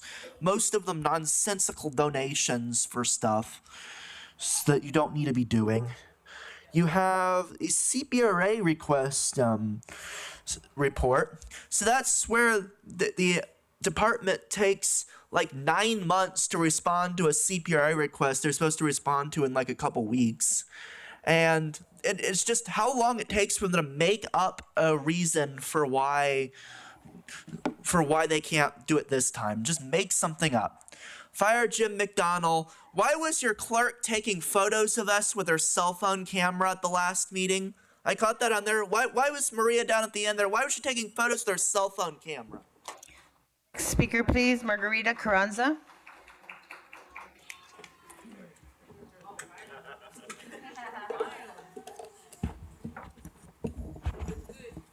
Thank you. Good morning. My name is Margarita Carranza, and this is not the first time I've been here. I need some kind of clarification from the chief, from the board, from the inspector general, LAPD, city attorney Soto, Feldstein Soto. I don't know where to go anymore. I'm addressing the Van Nuys Los Angeles Police Report, number 240-11932, a forgery report that I filed against my criminal law specialist attorney, Tigran Martinian. This man has defrauded me 150%. He has abused the legal process at its fullest while continuing to hide millions awarded to me by the city of Los Angeles, by AAA, by El Super, Gallagher Bassett. This guy has defrauded everyone, every defendant, myself. He has maliciously stomped on my legal rights, filing frivolous, vexatious litigant to dismiss the Chatsworth court that I had with Judge Fowler, as Judge Fowler denied all of his motions. His only recourse was to file vexatious litigant. There is a lot to go on this matter, and no one is assisting me. I am the plaintiff. I came here several times. Last month, I awarded the board with my complaint letter. I've also came to the Inspector General office. I dropped the complaint. I need for someone to investigate, someone to tell me what is going on against Tigran Martinian's robbery. We're talking about $14 million, $10 million from the city and AAA, and an additional $4 million from Gallagher Bassett. This man has spent over $58,000 in court filing fees, supposedly against a $25,000 settlement with the city. It's fraud all the way around. I need an answer. If you can't investigate, by all means, send me as a referral to the FBI, but somebody has to give me an answer. I'm a law-abiding citizen. I pay my taxes, and I'm calling 911 to help me, and I'm asking this board to do something about it. We can't just sit here, and it's not gonna go away. I will be here. I don't need to be here. You need to investigate. I am demanding that each one of you take it upon yourselves to call AAA. Okay, AAA will give you all the checks. Thank you. And we are at our 45 minutes allotted time, and we have 12 cards left. Thank you. We have several additional speakers. We'll continue hearing public comment. Please call the next speaker. The next speaker is Audit LA. Thank you. I've been really upset. Is it on? Okay. Good morning. Hello, can you hear me? Okay. I'm here to talk about what I always talk about, Scientology. Chief Tinkridis, I hope I said that correctly. If you want to deal with and help children, divorce LAPD from Scientology on every level, whether it's their flock-style cameras, but really and the fact, and get them off your CPABs and your religious clergy. Like James Richardson, he's on your clergy council. He married a teenager, dated her, I believe she was like 14, married her at 16, when he was an adult, second in charge of security at Celebrity Center. And I have somebody who wants to speak up and talk to you guys about what she knows about that whole incident. And if you hear what she has to say, you're not going to want him around your cadets. Okay, because what man, and a grown man, marries a child and then gets to go and hang out with cadets as a so-called pastor? This is not a religion, okay? They coerced the government to give them that status, but it is not a religion. You need to divorce yourself from them. I wanted to come here and talk about how they hijacked a street, L. Ron Hubbard Way, for 3 days without a city permit. They were denied a permit, had their festival anyway, showed the police officers a fake permit, and nothing happens. Please pursue that. Please do something about it. They can't just get away with everything. Also, there was a protest on Hollywood Boulevard, okay? And again, I guess the cutout was a few inches on their property line. But instead of just calling and saying that, they call that there's some kind of, allegedly they called and said there's some kind of altercation, a man with a knife and all this stuff. So cops come, guns drawn on just a peaceful protester because of that call, okay? And what happens to the call? Nothing. We're going back to like 2023, 24, where they were doing this all the time. It's unsafe. People have a right to protest. They are being protested globally because people right now are waking up to human trafficking. They are human traffickers, Chief. They are labor traffickers. They abuse. They have a prison system in Big Blue without any due process, okay? They have their own prison system. They abuse children. You already met Laura, who grew up in this system. I have many more people. Can you hold up that book, please? Chief, I would like the Child X. That is a former child, and we passed it out already to everyone. It describes the absolute horror and abuse that children grow up in when they're in a Sea Org situation. Now, they supposedly stopped the Sea Org for the little kids, but now they're doing a heavy-duty recruitment for little kids again. It's because they need more people. You have to divorce yourself. And I also want to say about Tyler. Okay, thank you. Thank you. Thank you. The next speaker, Megan.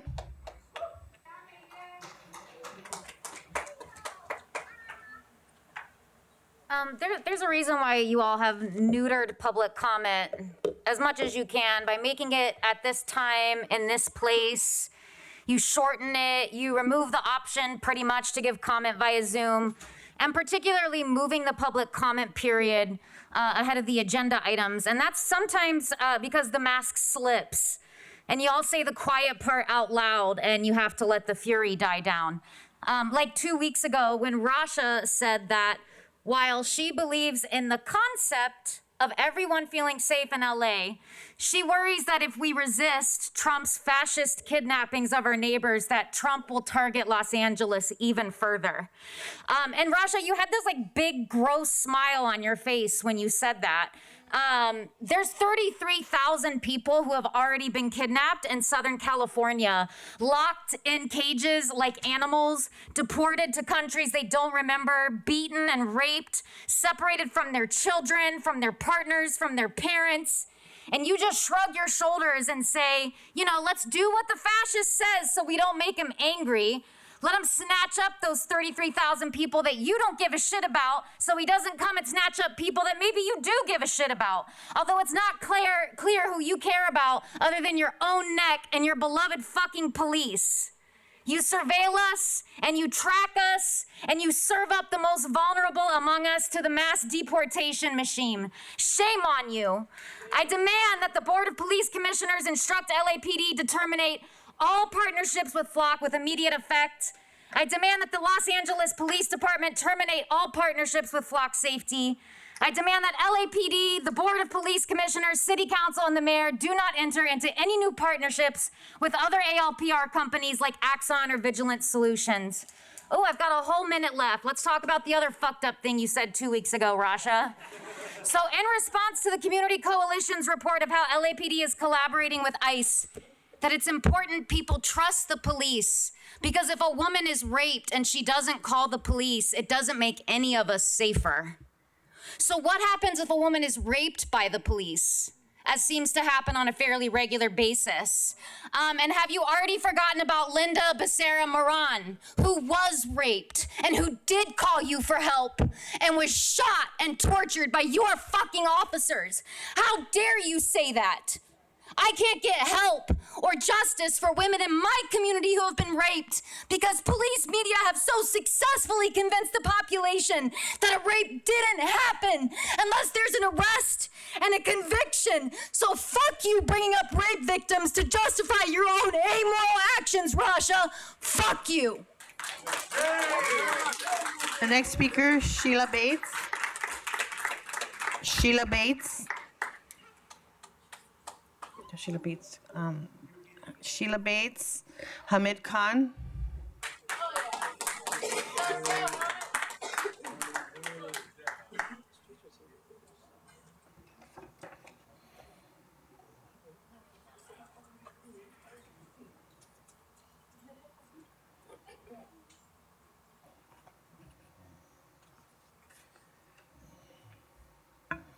Looking at those two beautiful faces of these children, and then you have to come and face these folks.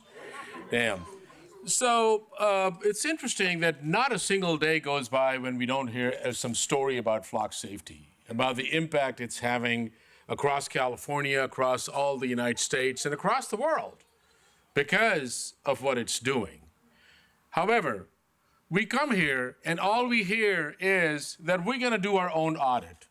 We're going to wait for the technology report to come back and then see that what kind of guardrails do we have.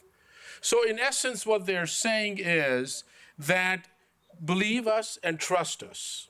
And if we just Google, just for the heck of it, to see like the history of LAPD manipulating records, and it immediately shows its well-documented history of manipulating crime, deployment, and intelligence reports. Scandals span decades fabricating evidence in gang databases, deploying ghost cars, and on and on and on.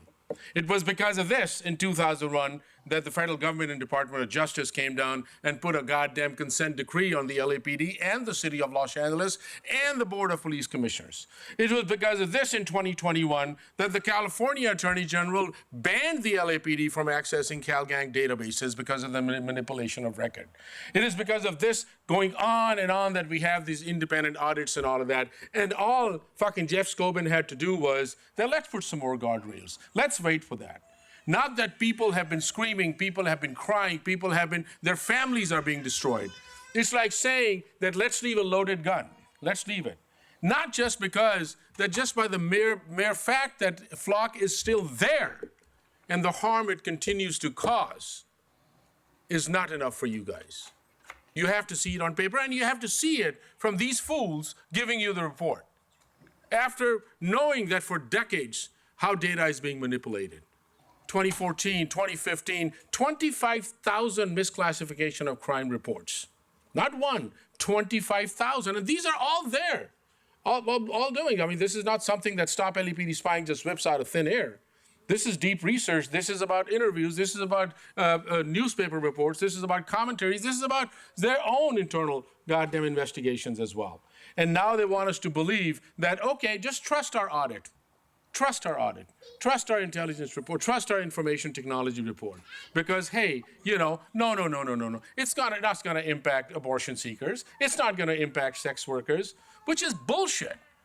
Megan just spoke about the history, and we have posted on our website the well-documented history of LAPD's sexual assault, domestic violence, rape, young 16-year-old cadets, 14-year-old cadets going gang rapes when they go camping. This is your history, and you want us to believe on your goddamn audit and your technology report. The next speaker, Aiden.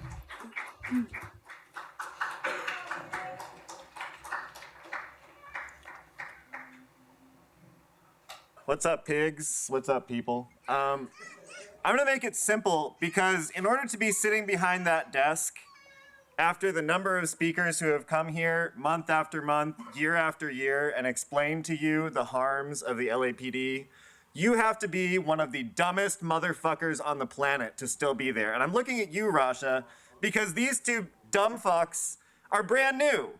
Except Jeff, whose daddy and his daddy's boss were also on this commission because he's a Nepo baby. So let's talk about it. What is Flock, and why is everyone in this room telling you to fucking get rid of it? Why are all these newspaper stories coming out about the many abuses that have been visited upon populations in other places and here? Flock is dragnet surveillance. Unwarranted searches of basically people's location information, who they may be near, who they may be with, what they may be doing, and where they may be going. Why is this a problem? Well, in the hands of the LAPD, that data is not safe. In the hands of anyone, not even just the most corrupt police department in the country, in the hands of anyone, that data is not safe. And we have an imperative to not collect data that we cannot protect. If you cannot guarantee people's safety, you should not be doing shit. Don't fucking nod at me, Rasha, because you are sitting in that seat and you have the power to shut this shit down, yet you refuse to. So you can nod at me after you shut Flock down and leave this fucking commission because you are not doing your job, which includes having this meeting every fucking week. The last 2 weeks, there has been no Board of Police Commissioners meeting. Why? This is a public meeting. The police shoot and kill people every week. The police abuse people every week. The police get paid with taxpayer money every week. The police make their fucking overtime every week. You should be here every week too. Do your fucking job. And while I'm at it, while we're talking about doing your fucking job,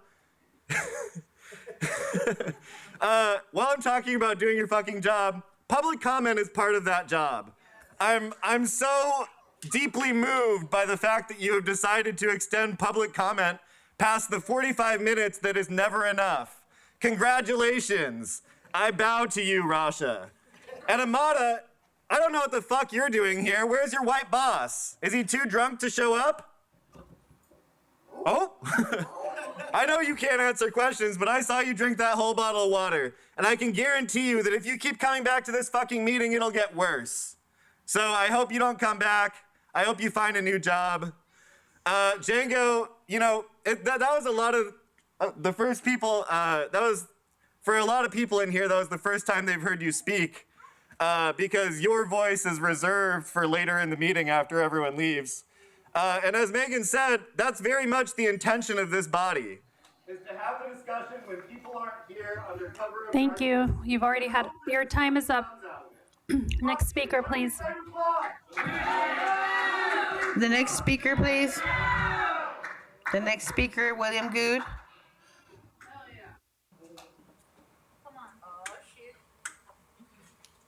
Good morning. So I received word a few weeks ago that there was a police report filed with the Ontario Police Department, which I was named in. It was done by Al Labrada, the disgraced former assistant chief. He was filing the crime report against the woman he stalked. He's just a weirdo like that. This is a guy who got caught putting air tags on her car while he was stalking her, threatening to kill her, saying he was going to cut her up like Portuguese sushi. Well, he got fired. But my thing is, what if he, as assistant chief, number 2 in the LAPD, had access to Flock? If it weren't for them finding that air tag, right now he would be here. He might, some of you guys wanted him to be chief. From what I understand, he was interviewed. And he'd be in control of Flock. There aren't safeguards for things like that. Now, you mentioned earlier, once again, you do your report that crime is down, as has been every week, every month for the last 3 years. And at the same time, there are fewer cops every week, every month for the last 3 years. It just goes to show you that you don't need more cops to reduce crime. And we certainly don't need to give them $300 million more of our money when we have other needs in this city. You guys are getting nearly 50% of our budget, 47% of our budget. I know that because Kenneth Mejia, the controller, has informed us of that. That's why I recommend everybody go out and vote for Kenneth Mejia, the only one worth a damn in this town. Now, Amado used to be in charge of the Community Safety Partnership Bureau. I did a CPRA to get information about the officers in that small bureau.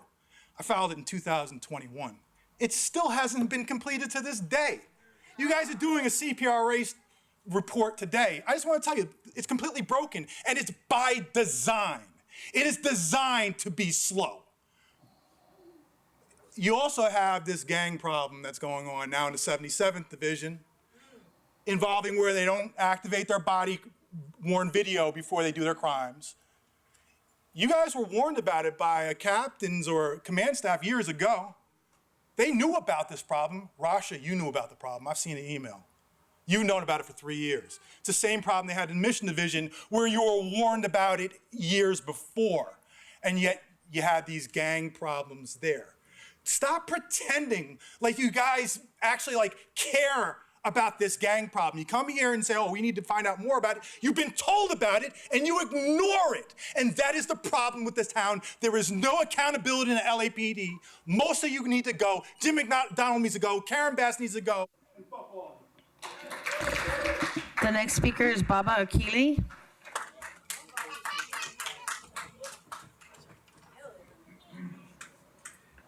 Well, I was going to say it's good to be back. Let me start off by saying, when are you all going to do and follow up and make a decision about the pretextual stops? The whole city council across the street decided that they wanted it, and they came here and presented it to you, and you have done nothing about it, which underscores the tenor of what you've heard here today, that you are border on useless. We might as well do away with this notion of sanctuary city.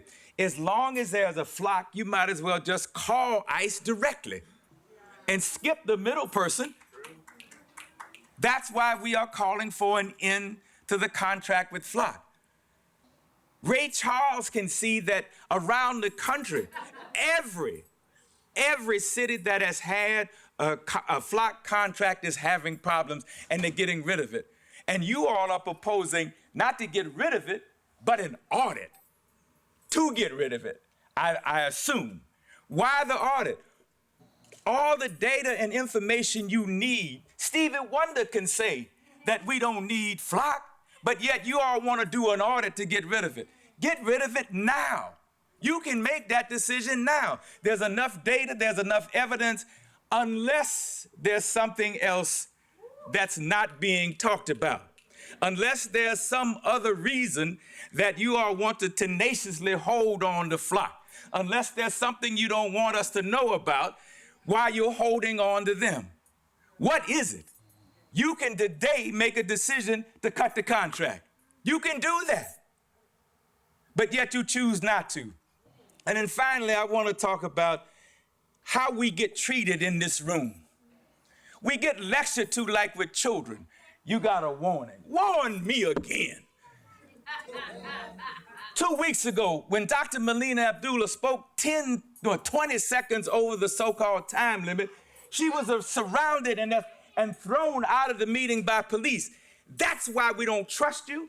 That's why we don't believe in you. And that's why you are borderline useless here. We come here, we take up our time, we take our energy and effort to come here and share our positions with you, and all you do is protect them. All you do is listen to them. All you do is corroborate and coordinate with them, when the people are sitting here telling you what we want, what we deserve, and what we want to see happen, and we can start with ending the flock contract. Thank you. The next speaker, Dandiwe Abdullah.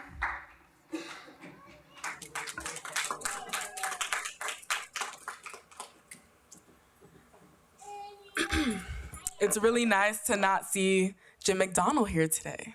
So I hope y'all get used to it, because he will be fired by the people. It's inevitable. Anytime we come out and say someone is going to be fired and someone needs to step down, it happens. So, I mean, it's nice to see the teaser. You know, there's a lot that I want to say that I feel like has already been covered by other folks here in this room. My main issue that I just can't help but notice and feel is the amount of contradictions, right? Like, ever since I was a little kid, I have always known that I was gonna end up this person on this side of the dais, because there's so many contradictions with this commission. And if there's one thing I can't stand, it's a hypocrite, right? This whole system is hypocritical. We're talking about how crime is at a low. I believe it's a 60-year low. Is it? 60 years. Yet we're giving more and more and more money to the police. There's even less of a distinction between which elected officials are actually elected officials and who is being bought and paid for by the Los Angeles Police Protective League. It's in the name, Police Protective League. None of this is ethical. What you do here on this commission is unethical. It stands in the way of actual democracy in this city. Rasha, I know you want us to be thanking you and bowing down to you for giving us our full time. No one's gonna thank you for that. That is our right as citizens. We have the right to share. The fact that the police are getting more and more money and killing more and more of our folks when crime is at an all-time low, the fact that their entire job necessitates having some population that they can dehumanize and call bad people, it's the biggest contradiction. You want me to see these people as helpers? Really? Their job requires us seeing some people in our city as not worthy of human life. When they kill our people, all we get are 26-page reports. So I'm grateful, finally, no, you want me to be grateful that there's progress on the Keith Porter investigation. That was 6 months ago. The people already did our own investigation. We know who killed Keith Porter. His name is Brian Palacios, a documented child abuser and racist. And he's roaming the streets. And what the fuck are you gonna do about it? Seriously, Tabor used to be the mayor of Inglewood. What have you said about Brian Bostic? What is your take on that? So we know who you are. Fuck y'all, fuck Flock, and period. The next speaker, Dr. Melina Abdullah.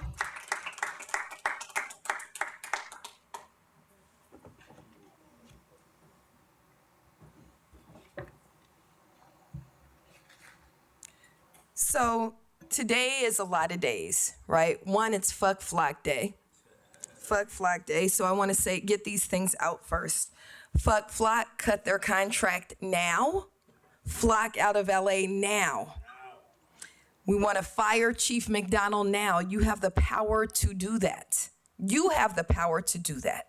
As a police commission, you have the power to do that today. Fire Jim McDonnell. We want to say justice in the name of Keith Porter.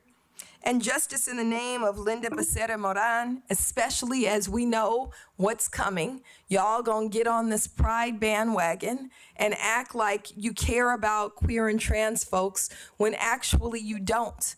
You're gonna go to pride parades and act like pride didn't start as an anti-police protest. Pride is an anti-police protest. So, one, cops don't show up at Pride. We don't want you there. No cops at Pride. But two, as a police commission, we need to understand why our queer and trans folks don't want police in any space, why they threaten their very existence. Today is also Election Day.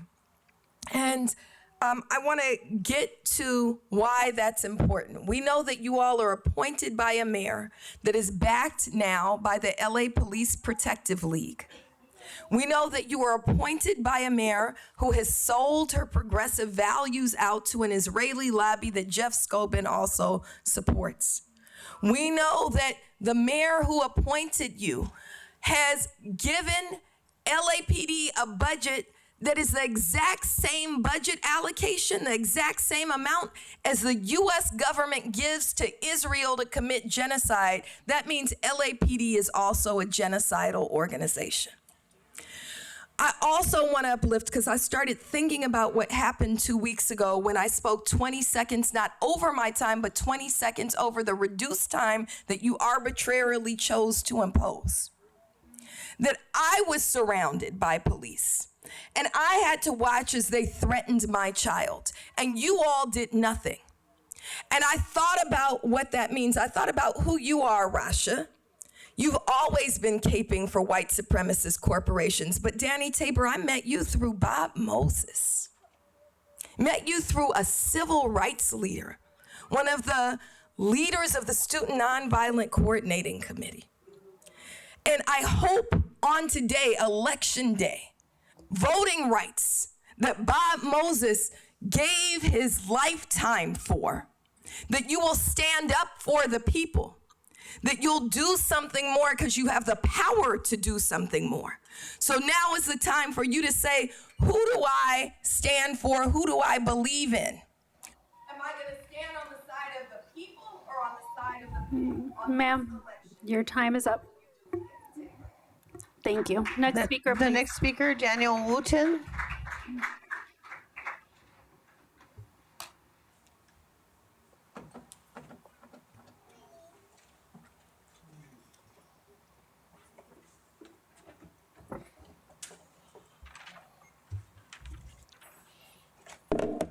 Yeah, so we do need to get rid of flock systems. We need to know how much the city has paid these companies, but we can't just switch like Coke and Pepsi. You can't go to just any other company, ring cameras, share info with everybody. I even fight with my friends, like, why is this on your front porch? And they go, I don't know.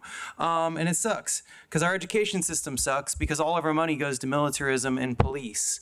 $3.6 billion for 9,000 officers because there's 500 new ones this year. That's about $360,000 per officer. About 20% of that is benefits, so that's about $300,000 in wages to each officer when overtime's counted in. That's about $900 for every one of newborns through elderly of the 4 million people that live in LA. Working age people, that's about $1,400 per person per year that we pay you guys. That's about a $4 coffee every day. I don't even spend a $4 coffee on myself every day, but I have to pay you guys that. There's about 1,300 people killed by the police in the US last year. That's about $1.10 that I'm paying for every person that's killed by the police each year.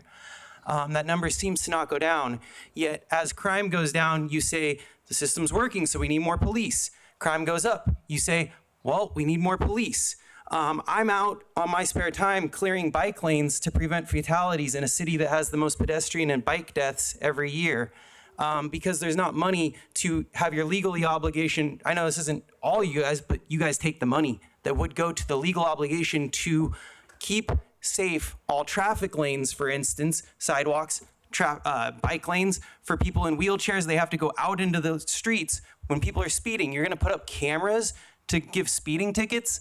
Like, that's not solving the problem. You need infrastructure. You need to actually keep people safe. More guns, more money for the police does not keep people safe. Cameras everywhere that just go into a database for someone to look when they feel like it doesn't keep people safe. I'm out there clearing bike lanes, and twice this month I have been out there cleaning bike lanes to keep people safe, because it's the one thing I can think that I can do with my own hands and I can actually get done. And I see cops come by, speeding by, driving recklessly. 5 minutes later, another one. 5 minutes later, 3 more. The helicopter starts circling. This happened twice on the same street. And once a few of them are out there, you guys are just having a party and hanging out and getting overtime. That's just money spent. And it's like teacher's wage 1 minute, teacher's wage another minute, teacher's wage another minute. And then the population gets dumber. And then we put Ring cameras on our own houses and we get dumber. And so you can trick us into giving you more money to keep us safe. And it makes no sense. It's an automatic, perfect money machine you have, because you have a union with guns that holds everyone ransom, and then you go break union strikes and you break protests because your only thing is to keep everything moving. Sometimes things have to get disrupted, and you say, we don't want. Thank you, sir. You've had your time is up, sir. Okay, next speaker, please. The next speaker, please, Sam T.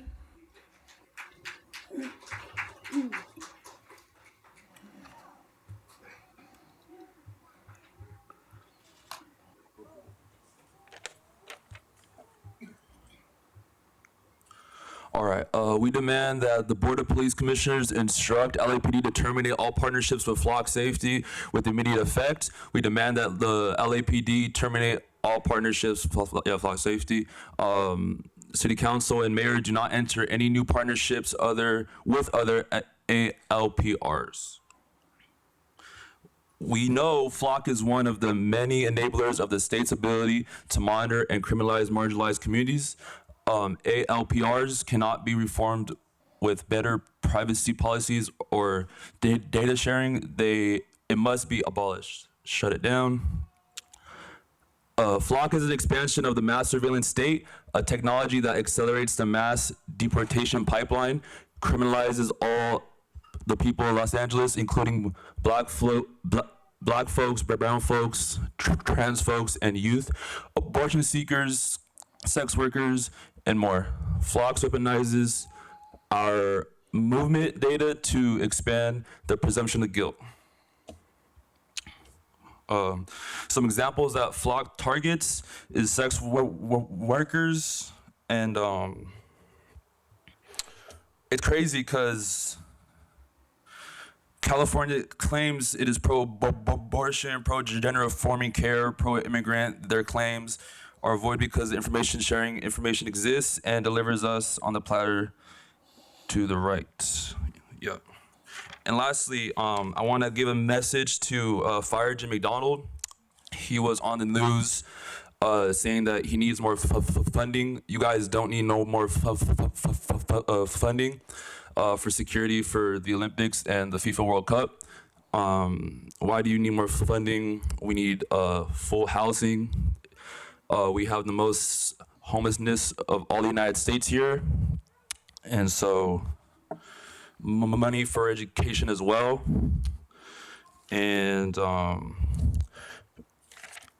you're all very incompetent liars saying you don't work with ICE when in reality, you're creating this sharing environment with fusion centers that is selling us out to ICE, DHS, and the FBI.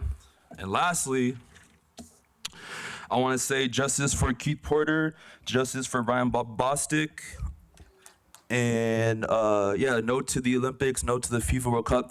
We live in the most surveilled state in the United States, and when it comes to your guys' technology, like the body cams and shit, all of a sudden, it don't work, blah, blah, blah, blah. You guys also tamper with evidence like you did Brian Bostic and Andres Guardado. So you need to look into the gangs within the LAPD and LA Sheriff's Department. Thank you. The next speaker, Gato.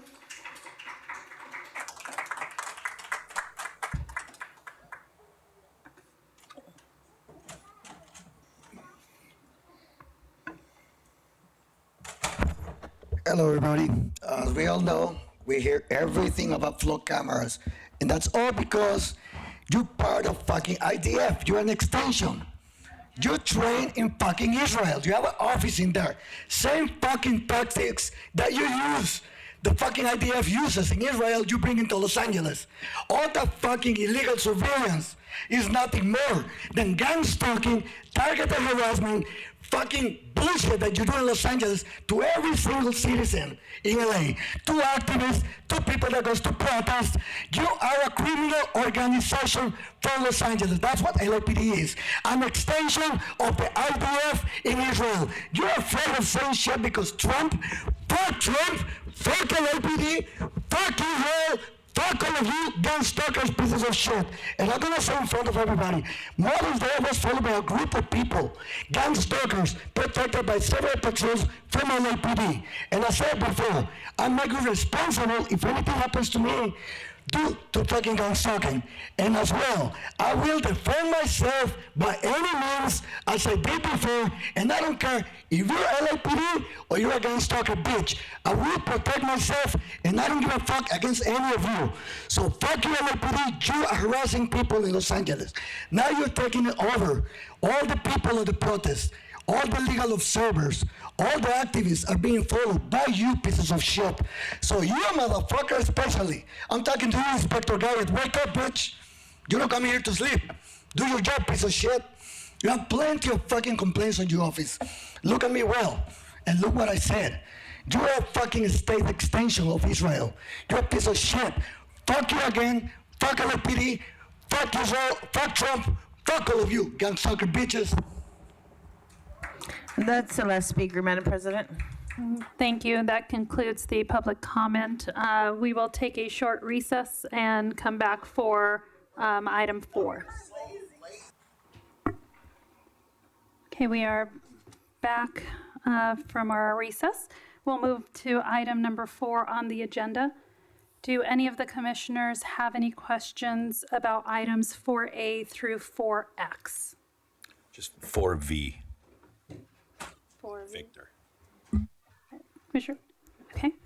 I will pull item 4V, and I move that we approve. I'm sorry, 4T. I think 4T. In addition? Well, I think 4V was being removed. I think 4T. Sorry, Commissioner, say that again. Was 4V being stayed for another meeting? If that's the Commission's wish, we can push that one to next week. Yes, 4V. Okay, so item 4V will be pulled and deferred to another date. Item 4T will be pulled for questions. I now move that we approve items 4A through 4X, except for 4V and 4T, and take the recommended board action. Is there a second? Second. All in favor say aye. Aye. Motion passes. So we will now hear item 4T, please.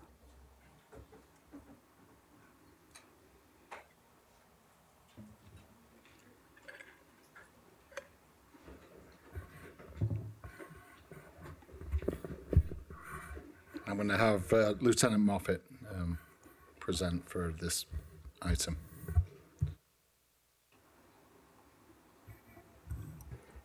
Hi, good morning, Commissioners. I'm Lieutenant Scott Moffett of Commission Investigation Division. Commissioner Scobin, do you have any specific questions? Yes, thank you, Lieutenant. First off, I want to say I thought you and the staff have done an excellent job in strengthening the OPG contract to better serve the public, LAPD, and other city departments. So thank you. I have a couple clarifying questions that I have on this item.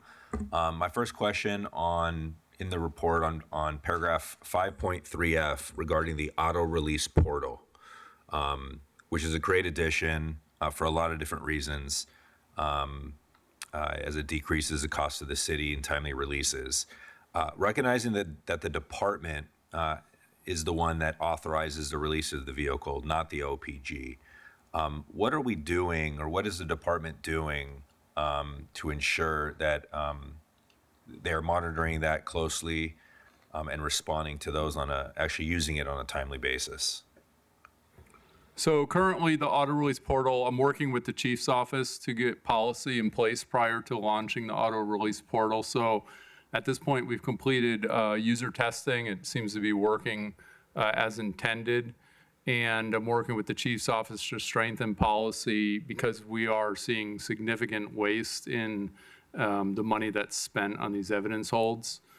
So I think the advantage of this new policy while implementing the auto release portal will also allow us the opportunity to eliminate those waste issues. And for instance, supervisor approval would be required to, one is, once it's in the portal, the divisional detectives would immediately see that vehicle is on a hold on day one. So there's no longer that antiquated system where it's being reported a week later, 14 days later, while the city's been incurring those storage fees. So it'll be real time, which I think is a massive benefit. And then also the auto coordinators, hopefully with the policy, will have to log on a fairly regular basis and monitor the status of each of these holds. In recognizing that in some cases the DA, is triggering the hold of vehicles, is there active communication by the department to make sure that only vehicles that need to be held are being held? So I've said I can't speak on behalf of the department necessarily because each division and each section would have to handle that individually. But the ask within the portal is that if DA Jones would like to hold a vehicle that it's mentioned, within the portal, DA Jones is holding for a felony hit and run trial to occur in July of 2026, for instance. So that's the ask, so that anyone with eyes on can get an idea of who's handling it, what's going on, things like that, and they can stay up to date. Because what we're seeing, especially with turnover, is vehicles placed on a hold. Some DA ends up leaving their position, some detective leaves their position, and we kind of lose track of it, and that's where some of that waste is occurring. Even more reason why the release portal is important, and more importantly is that it's getting used by the department. So I'm happy to hear that a policy is being worked on in place to ensure that. Yes, sir. In addition to that, what efforts are being made to track timely action by the department, for instance, including it as a CompStat category? I would have to refer that to the chief. Unfortunately, my purview, I am not aware of what's being reported at the divisional level. Okay, cool. And then last question on 3.8D. I'm not an attorney, so I'd appreciate confirmation of my understanding of this provision, that it does not prohibit the owner of an OPG from owning a second OPG franchise, whether through the same or related entity. Would that be accurate? As far as that specific clause, I don't have the contract in front of me, which... Do you know if an OPG is prohibited from owning multiple locations? So they're allowed to own up to two. They can have two service area contracts under the municipal code, which governs the OPGs, and anything in excess of two, they're no longer allowed to. They could obviously have interest in other towing businesses, which we try to address there, so there's no pass-through.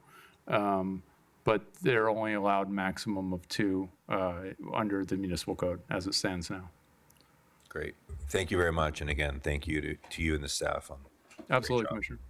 And just a clarifying question as well, piggybacking on Commissioner Scobin. So the contract has been, reviewed and approved by the city attorney's office, the lawyers for this? Yeah, so CID, we work with a contract attorney, and they've assisted us with this. Okay, thank you. Any other questions? Okay, thank you for answering those questions. And with that, I move that we approve item 4T and take the recommended board action. Is there a second? A second. All those in favor say aye. Aye. Motion passes. Thank you. We will now move on to item 5 on the agenda, regular agenda items. And we'll start with 5A, the department's report relative to City Council file number 23-0600-S121, Transportation Committee report relative to an independent evaluation of the Vision Zero program. And can you please introduce yourselves and give us an overview of your report? Thank you. Yes, thank you. Good morning, Madam President, honorable members of the Police Commission, Executive Director Sibley, Inspector General Barragon, Chief Tingarides, and City Attorney De La Guerra. My name is Captain Yvonne Ortiz. I'm the Commanding Officer of Traffic Coordination Division. With me is Sergeant Sean Carmody, also from Traffic Coordination Division, who has centrally managed the Vision Zero overtime allocation for more than 10 years. We are here to present a summary of the department's report addressing the Transportation Committee's directives related to the independent evaluation of the Vision Zero program that was completed by KPMG in December of 2023. The Vision Zero initiative was established by Mayor Garcetti's Executive Directive Number 10 in August of 2015 and really aimed to eliminate traffic fatal crashes by 2025. The initiative is a citywide program led by the LA Department of Transportation with support from multiple city departments and bureaus, including the Bureau of Engineering, Bureau of Street Services, the LAPD, and the Los Angeles Fire Department. This report specifically responds to recommendation number 4 and recommendation number 5. As to recommendation number 4, the committee directs the department to report on the percentage of speeding violations issued in high-injury networks, also referred to as priority safety corridors, along with enforcement strategies and an implementation plan for the city's highest-risk corridors. With respect to citation issuance, the department's Application Development and Support Division, known as ADSD, can produce citation data for specific intersections, but cannot currently isolate the citations exclusively on the high-injury network. Some of the difficulties with providing this information is because traffic citations do not indicate a GPS locations and are handwritten. The department has an ongoing pilot for electronic citations, which will make querying this data easier in the future. However, this is only a pilot program and is not being used citywide as of yet. Currently, ADSD is working with LA Department of Transportation to provide the requested citation data. It should be noted that between 2020 and 2025, officers citywide issued 213,469 speeding citations. In addition, the LA Department of Transportation is preparing to launch the Speed Safety System program in late summer or fall of 2026, deploying 125 automated systems or cameras on the priority safety corridors. These systems will enhance data availability and support targeted enforcement. With respect to enforcement strategies, our department's 4 traffic divisions prepare weekly traffic missions, which advise officers of intersections and road segments where traffic crashes are occurring. Based on this information, traffic enforcement is encouraged to change driver behavior through enforcement and education. This enforcement is incorporated in the daily duties of traffic personnel, as well as during traffic enforcement overtime details. To provide additional background, in 2016, the LA Department of Transportation established the High Injury Network, which was 40 locations, where 65% of all severe and fatal injury crashes for people walking and bicycling happened on approximately 6% or 450 miles of street. Then in 2024, a new methodology was used to capture all modes of travel. As a result, LA Department of Transportation updated the high injury network and priority corridors with one overreaching high injury network, which they call the priority street corridors. The priority street corridors now account for 549 miles, so an increase of 100 miles of roadway, which represents 7.5% of the city's roadways and accounts for 61.8% of all fatal and severe crashes. Moving on to recommendation number 5. The Transportation Committee further directs the LAPD and the LAFD in coordination with the LA Department of Transportation to improve data collection for all collisions, including near-miss events. The KPMG report found that the department's limited crash data collection and reporting hinders effective planning and implementation of the Vision Zero strategies. Since last year, the department has been working closely with the Department of Transportation to develop a report that will be electronically transmitted to capturing crash data. Previously, the department would provide traffic crash data via a data dump to LADOT. The department has transitioned from the legacy mainframe system to a vendor-hosted platform known as the Risk Management System. With this change, the structure and capture of the data have evolved, and the department has been in communication with the Department of Transportation to ensure that all crash data is being received. The Transportation Committee requested the department to report on near-miss incidences. The department does not and has never captured this information. The department has requested clarification on what specifically constitutes a near-miss before any procedural considerations are made. As of May 23, 2026, citywide data reflects 638 Level A crashes, which are suspected and serious injuries, and 112 Level K crashes are fatals, for a combined total of 750 crashes. Last year at this same time, there were a total of 717 combined crashes in the two categories that I had just mentioned. So that makes it an increase of 4.7%. And since January of 2021, the department is no longer required to respond to all crashes that are not required to file a report for all crashes involving minor injuries, complaint of pain, or property damage only. However, these incidents can be submitted by any involved party of the traffic crash to the Community Online Reporting System known as CORS. And as of May 30th of 2026, the CORS submission total is 18,130 compared to 17,256 during the same period in 2025. So that's an increase of 5.1%. And this concludes our presentations, and we're available for any questions. Okay, thank you. I will start with Commissioner Tabor. Do you have any questions? I do. Thank you. Thank you very much for the report today. Thank you also for responding in such detail. My question simply is, has there been conversation about how the department and the Department of Transportation could integrate GIS mapping to the ticket process so that we could begin to collect that data and utilize that data for both planning and broader community enforcement activity? Yeah. With respect to the speed program, that is solely those cameras. We do not have access, nor are we asking for any access for any data from those cameras. But certainly, whatever statistical information, our department will collaborate them so that we can better deploy our resources as well. Is there, you mentioned a pilot project. Does the pilot project now begin to incorporate that data, or is it a separate activity? Maybe. So I'll let you answer that. Correct, sir. So the eCitations does have the GPS mapping associated with that. So Can you right repeat now, that? Sorry. the GPS is incorporated into the eCitations, but right now it's a pilot program only being utilized by 6 traffic enforcement officers, motor officers, and each of the traffic commands, as well as 4 motor officers assigned to Specialized Enforcement Section, Traffic Coordination Division. Okay. So very limited. Thank you for that.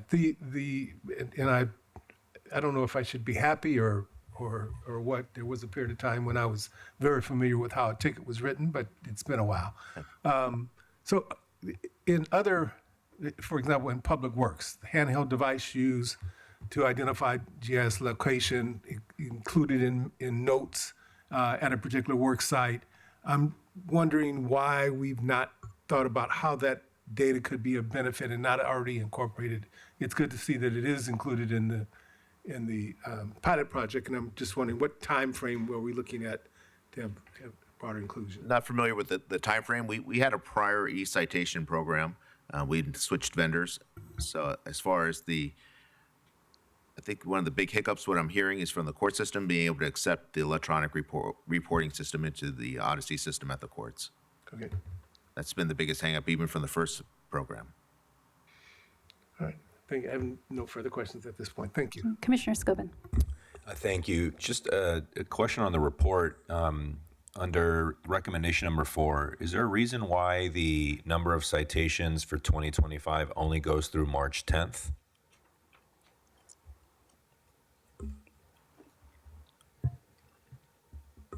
No. No, the only thing I think the requested information was prepared. It's been a while since this report was initially generated, and then wound up through the chain.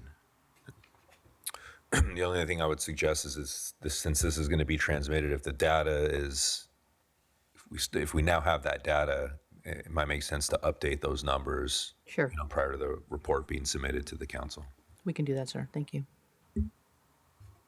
I had the same question that Commissioner Tabor did about the pilot program and trying to understand that. So it seems like it's pretty limited at this stage. There's some hope that GPS will be able to be captured in the citations, but they're trying to figure out the technical solutions before potentially expanding that program. Is that correct? Correct.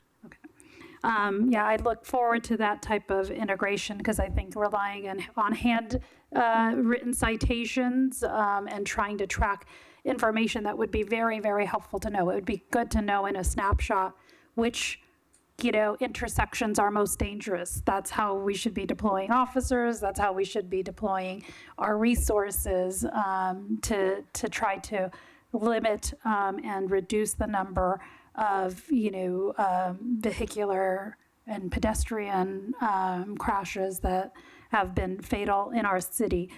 So I look forward to kind of progress on that, and maybe we can come check back on where we are. Yeah, I think that the citations, to your point, is well taken. But also know that with respect to the crashes, even though it's after the fact, that we have been working with and have worked with CompStat, and they created a dashboard for traffic. We have one that we utilize specifically to manage the grants. And then they also work with the analysts at all of the 4 traffic bureaus, and they have their own dashboard as well. So at least we're able to get real-time data and apply that to our missions. Oh, that's great. So, and maybe I was confusing the crash data that we have versus like the speeding tickets. So speeding tickets, we're working on getting more real-time information. That's on kind of that. like the AFDR concept, right? We Okay. want to see if the dots are where the crashes are occurring. We completely agree. Okay, I think that makes a lot of sense, and I look forward to that. I'm glad that you have and have been continuing to look at the crash data to help us kind of understand that. With respect to like the core system, is that something that it would also be broken in by like they are able to indicate where the intersections are? So you're capturing information through the core system that can easily identify the important information. Is that correct? Correct. There is a part of the course that does ask for the location of the crash. So we're able to use that information and feed into the dashboard type information of what's happening, or is that separate and apart? Do you know? Is it integral? No, it's going to be separate, obviously, because the course report has not been verified or investigated by a officer to verify the validity of the crash. Okay. It doesn't seem like it's currently or that it will be in the Peregrine system. Okay. I think it would be helpful, given that there are, now that the department's not taking or having to respond to those crashes, to the extent the information provided in the core system can also help inform and like red flag, hey, here's an intersection that is problematic, or we've seen a number of different traffic accidents here, at least being reported by cores, but no officer on scene. It might at least be helpful directionally to inform the department. So I appreciate that. Okay, well, those are the only questions that I had on this report. Oh, please. If I may, so for clarification purposes here, as I'm looking at recommendation 5 and the questions raised in 5, are we recording in the same way accidents that are vehicle and pedestrian, vehicle and bicyclist, so that we'll have the same ability, GIS mapping, as well as incident identification in a particular area? Yes, sir. So that is included. All right. So I just see that this has been about vehicle to vehicle, and wanted to just be sure that Correct. it's included. All crashes. All right. Thank you. Great. With that, then I move that we adopt the department's report and transmitted to City Council. Is there a second? A second. All those in favor say aye. Aye. Thank you so much. Motion passes. So now we'll move on to item 5B, the department's report relative to the California Public Records Act data.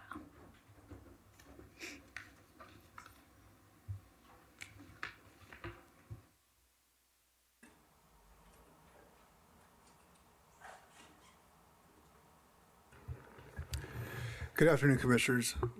My name is Javier Sanchez. I'm the Commanding Officer of Risk Management and Legal Affairs Division. Next to me is Lieutenant Rick Hernandez. He's Officer in charge of the CIPRA section at Risk Management and Legal Affairs. We're going to start off with a quick background on CIPRA, and then I'll go into our staffing and some data, and then we'll open it up for questions from the Commission. Good morning. Our CIPRA unit is responsible for handling all public records requests from members of the public. And it's comprised of two units, our CIPRA unit and our SB 1421 unit. Our CIPRA unit handles all requests and are responsible for responding to the requester within 10 days, whether or not we have responsive records. If they're having difficulty locating those records, they can exercise within the statute an additional 14 days for unusual circumstances, this allowing our team more time to determine whether or not we have responsive records or not. Our SB 1421 unit, they're responsible for adhering to SB 1421, which was enacted in January 1st, 2019, SB 16, which was enacted January 1st, 2022, and AB 1388, which was enacted this year, January 1st, 2026. So our SB 1421 unit, they're responsible for responding to requests for personnel records involving officer-involved shootings, uses of force involving great bodily injury or death, dishonesty, findings of dishonesty, and findings of when officers are involved in sexual assault. Our SB 16, it involves us releasing records involving officers that have been deemed to have participated in excessive use of force, failing to intervene, and also whenever they're involved in unlawful arrests, unlawful searches, and whenever they've discriminated against members of the public. That's SB 16. AB 1388 involves, it prohibits law enforcement agencies to engage in settlements or non-disclosure agreements with officers that have conducted misconduct, where agencies can conceal, destroy, or hide misconduct records from the public. And so AB 1388 now allows the public to request those records. In short, our CIPRA unit, given this immense responsibility, they strive to adhere to public trust and public transparency while holding the privacy of those that need to be set private in great importance. Thank you. So I'll go into our current staffing and previous staffing when both CIPRA section and the 1421 unit were fully staffed. So our current staffing right now is we have 1 Detective 3, 1 and 2 Senior Management Analyst 1s, 5 Management Analysts, and 1 Senior Admin Clerk. When the section was fully staffed in 2022, we had 1 Detective 3, 3 Senior Management Analysts 1s, and 10 Management Analysts, and 1 Senior Admin Clerk. So we have seen a reduction in staffing since 2022. And for the CIPRA unit, we currently have 1 D3, 1 Sergeant 2, 1 Detective 2, 5 Management Analysts, and 1 Senior Admin Clerk. Where we've seen the most impact is in 2022, we had 9 Management Analysts, and they are the ones that do most of the work there. They're the ones that are searching for the request. They're communicating with the requester. They're doing most of the legwork. That's the backbone of the operation. That's where we've seen our management, our staffing shortfalls. As far as the data, total open requests as of current, we have 1,860. Pending responses, we have 458, and those are responses within 10 to 14 days, which means the department is verifying if a record does exist. So we have 458 of those. Over 14 days with documented exceptions are 749. And those exceptions could be from the records being at a different location where we actually have to physically go and search for those records. They could be, it's a technical request where we have to get advice from ITB or another department entity before we release those records. It could be involving a criminal case that's either at the DA's office or the city attorney's office, or a case involving FID or internal affairs where there's a confidential matter.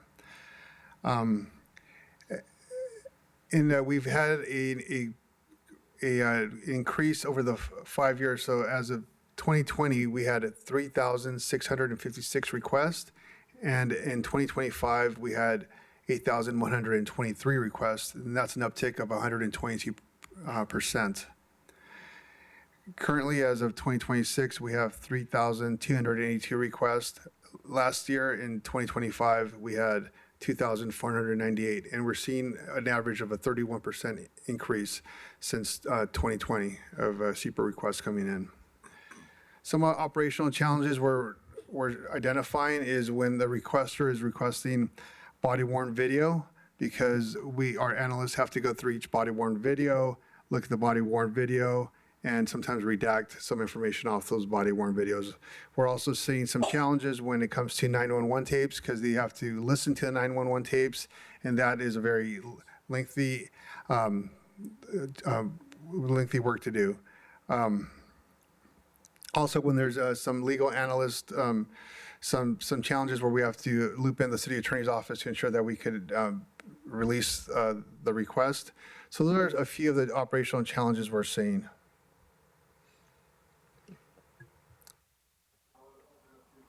Well, to the commission for any questions.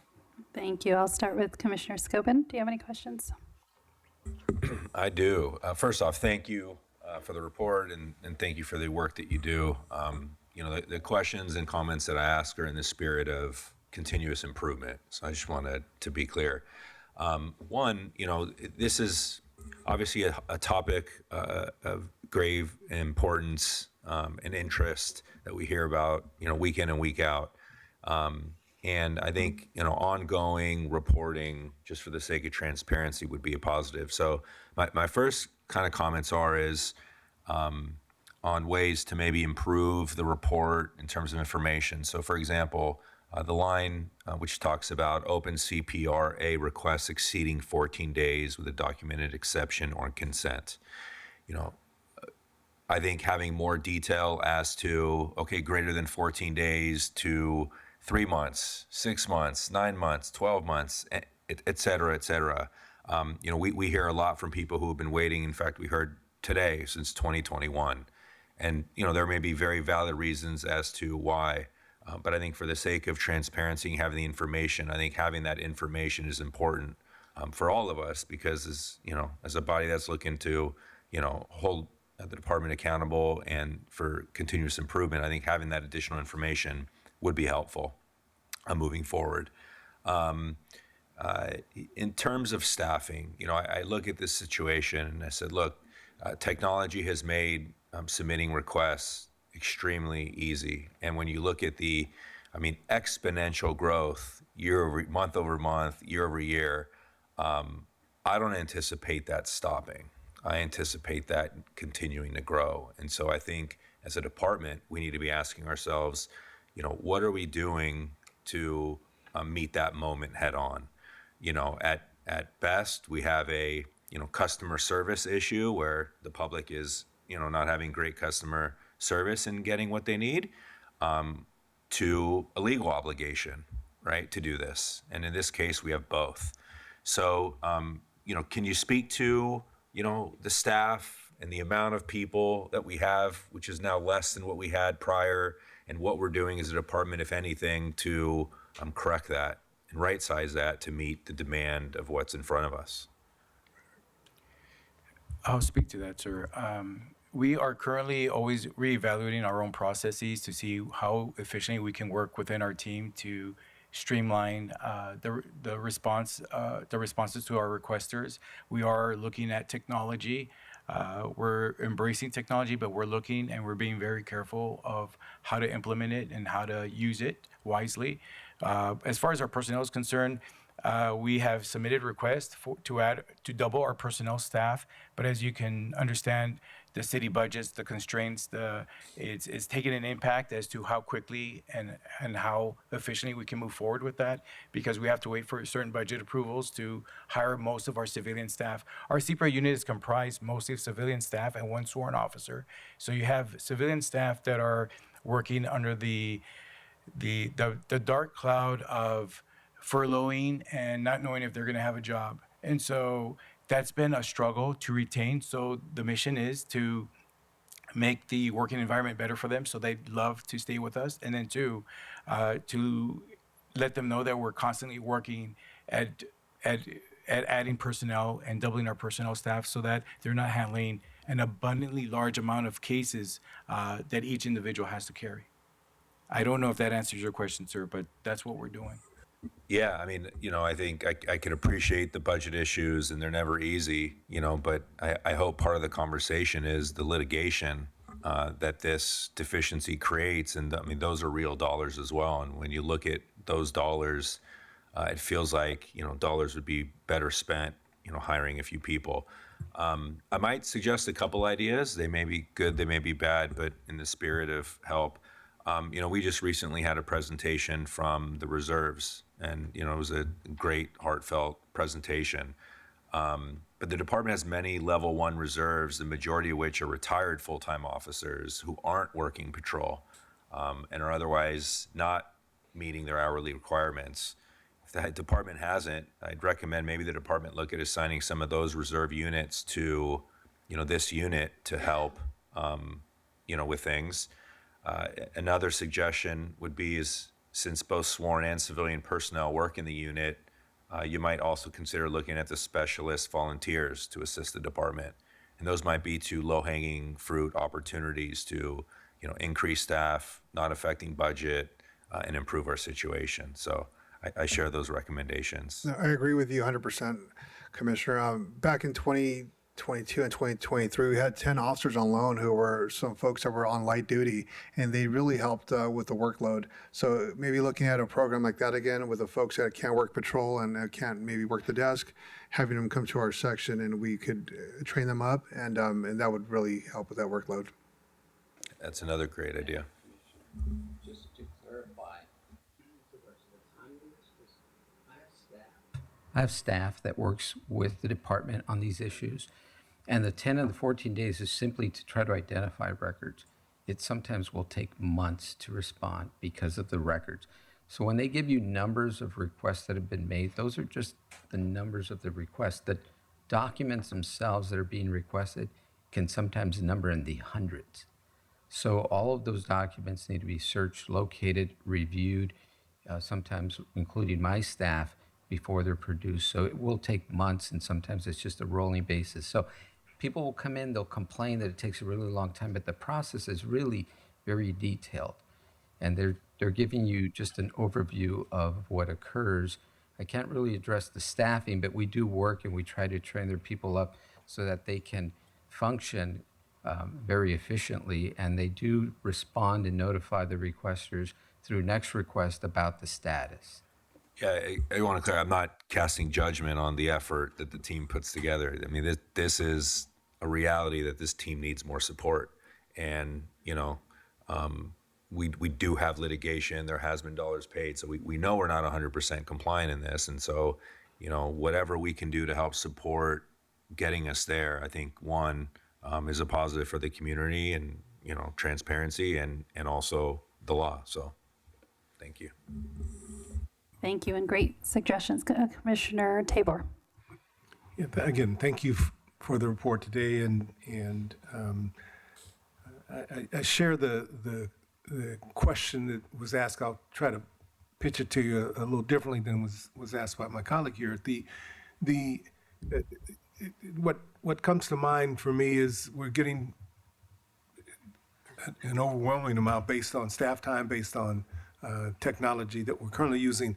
Has there been any consideration or even some thought as to what information typically is being requested that might be that you might be able to decide to utilize an AI solution that allows the public to ask the question and receive the information without it being required to be handled by an individual? Or is everything that is being requested such that you need to have an eye on it before you can move it on to the request? No, so we are currently looking at some software that might assist us with the workload to find some of the information requested. So that's in the early stages because we would like to see the department head into a digitalized format. So where we're seeing a lot of the workload is when we physically have to go to a division and look for documents and search for documents. That takes a long time.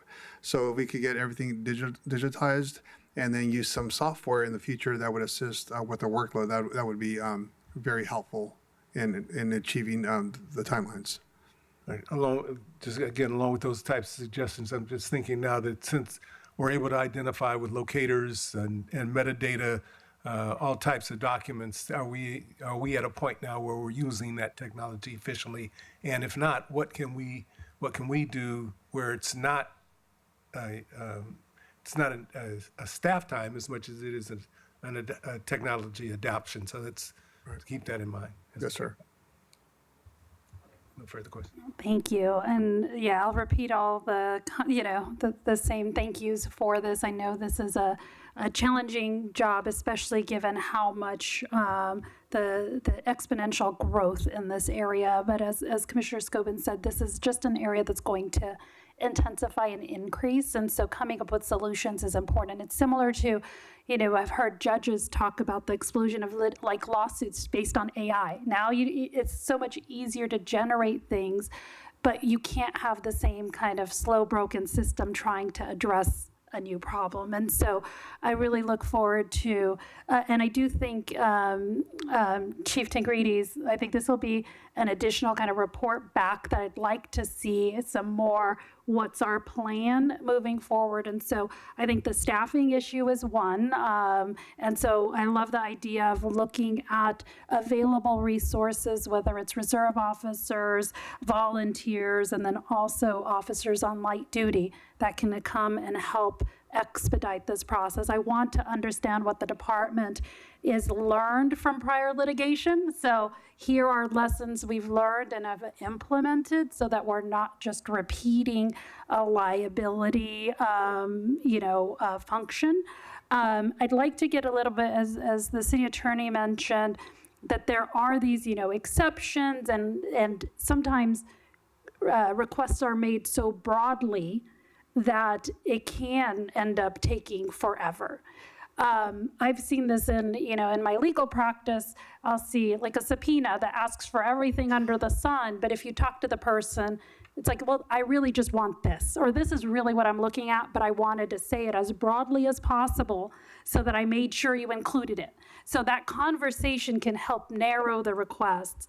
But I think a presentation to the commission of here are some example types of requests that are stated so broadly that it's actually going to take forever for us to respond to, or we have to go to different sections of the department to answer, while these are easier things for us to get you, right? Part of this is communicating with the community so that they understand how to better formulate things that can get them the stuff that they really want and care about in a more timely manner. Because asking for something and waiting for 9 months for a report that if there was a little bit more narrowed, it might be faster.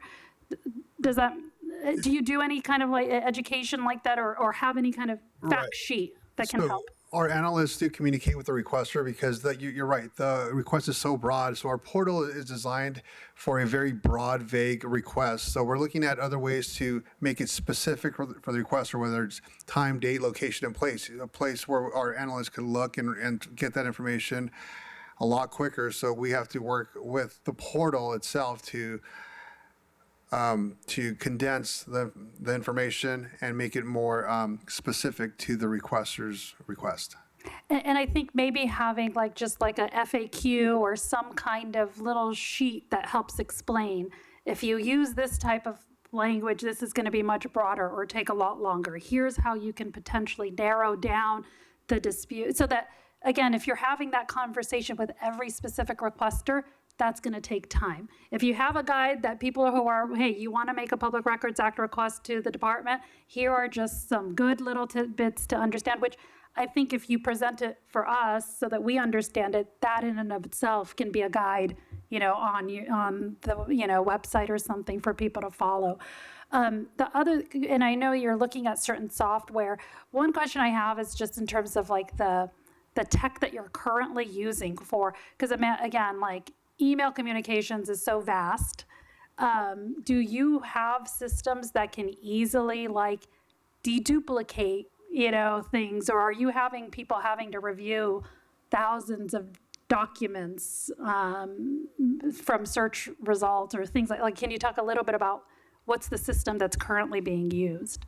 I can talk about that. We generally use ITB to do large email searches, for example. They'll use keywords, and there was they're the ones that produce that information. That information then has to be converted to PDF, and then at that point, we use a software that helps us to redact and look at things. But just to let you know, the enormous task that our analyst has to deal with. For one example, there's one analyst that has to go through 2,300 emails for a 5-week period, and that is just very unreasonable. And so we're looking at other software and other technology to help hasten and efficiently help us go and sift through those records and through those emails so that we can make a determination whether or not there's responsive records for the requester. And generally, that's what takes much of the time, is that much of our systems are helpful, but as technology is evolving, we have to embrace that technology very carefully, implement it so that we can efficiently be able to respond quicker to our requesters, to our public. In the legal world, we deal with discovery all the time, and we have platforms like Relativity and other types of vendors that do things like that. So it'd be good to know, is there a way, do you have the best tools that can help save time of, getting rid of, emails that are duplicative, so you don't have, 20,000 emails to search for. It's a shorter system. Again, all of these things are things that I would like us to make sure we're trying to get the best we can. We're in the process of working and obtaining the best tools possible to efficiently accomplish the goal of meeting the demands listed by the statute and what is requested by our public. Right. And, I think that there's a place for some additional reporting, especially for, requests that are over, a year or two. I'd like us to get a little bit more information about what that is, and perhaps even the Inspector General's office can help kind of understand what are the exceptions at play, what are the issues at play that are causing those types of delays. Okay.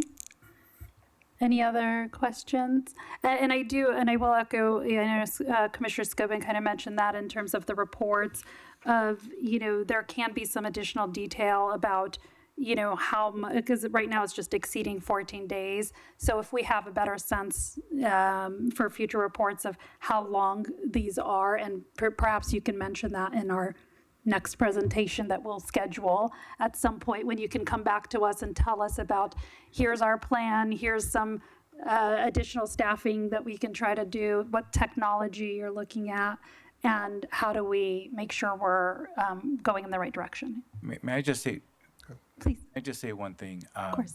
and this is to everyone here in the public. There's this misconception that the statute says we have to produce these records within 10 days or within the additional 14 days. We just have to inform the public that we do have the responsive records and that we can produce those records at a rolling basis as time permits. And so all I can say is that our team is actively and proactively striving to meet the demands by our communities that we serve in this capacity, and our staff is professional, and I want the board to know that we have a very professional staff that are working very hard in meeting the demands that are required and that are expected by our communities. Thank you, and please thank them for their work and help. And I hope, again, kind of in the spirit of making sure we're kind of living up to this, but given just how much there's going to be an even more of an increase.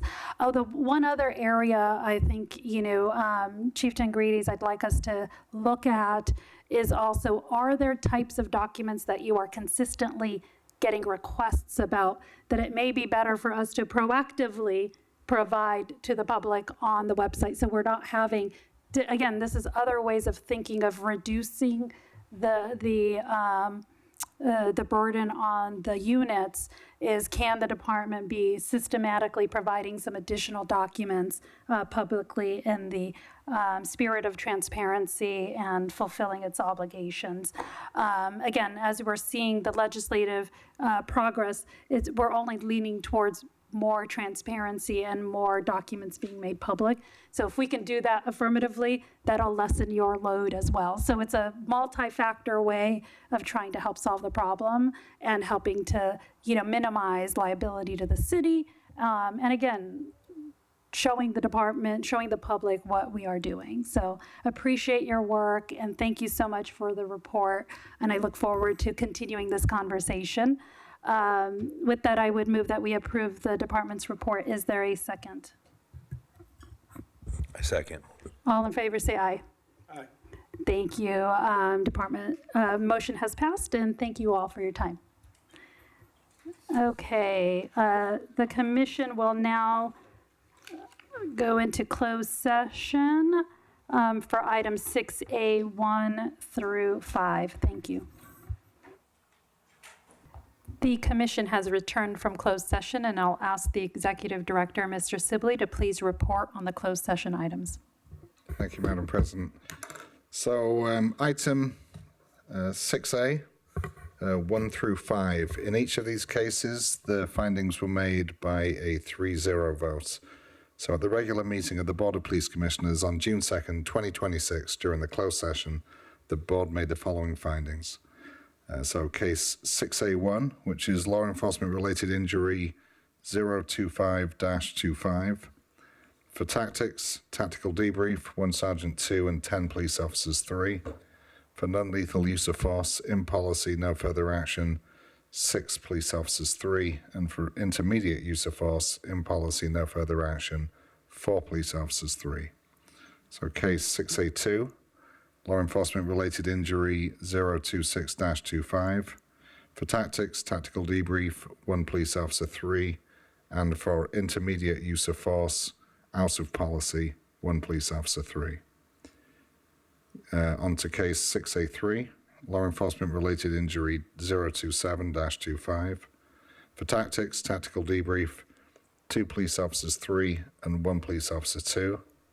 And for intermediate use of force, in policy, no further action, 2 police officers 3 and 1 police officer 2. And then case 6A4, non-tactical unintentional discharge 030-26. For tactics, tactical debrief, 1 Sergeant 2. And for unintentional discharge, negligent discharge, administrative disapproval, 1 Sergeant 2. And for case 6 or item 6A5, which is non-tactical unintentional discharge 031-25. I'm sorry, I just want to make sure I read the case number correctly. For 6A4, it's case 030-25. Moving on to 6A5, non-tactical unintentional discharge 031-25.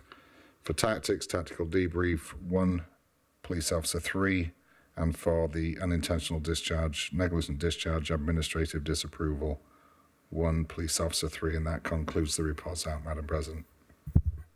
Thank you. With that, I move that we adjourn the meeting. Is there a second? I second. All in favor, say aye. Aye. Motion passes. Thank you, and meeting is adjourned.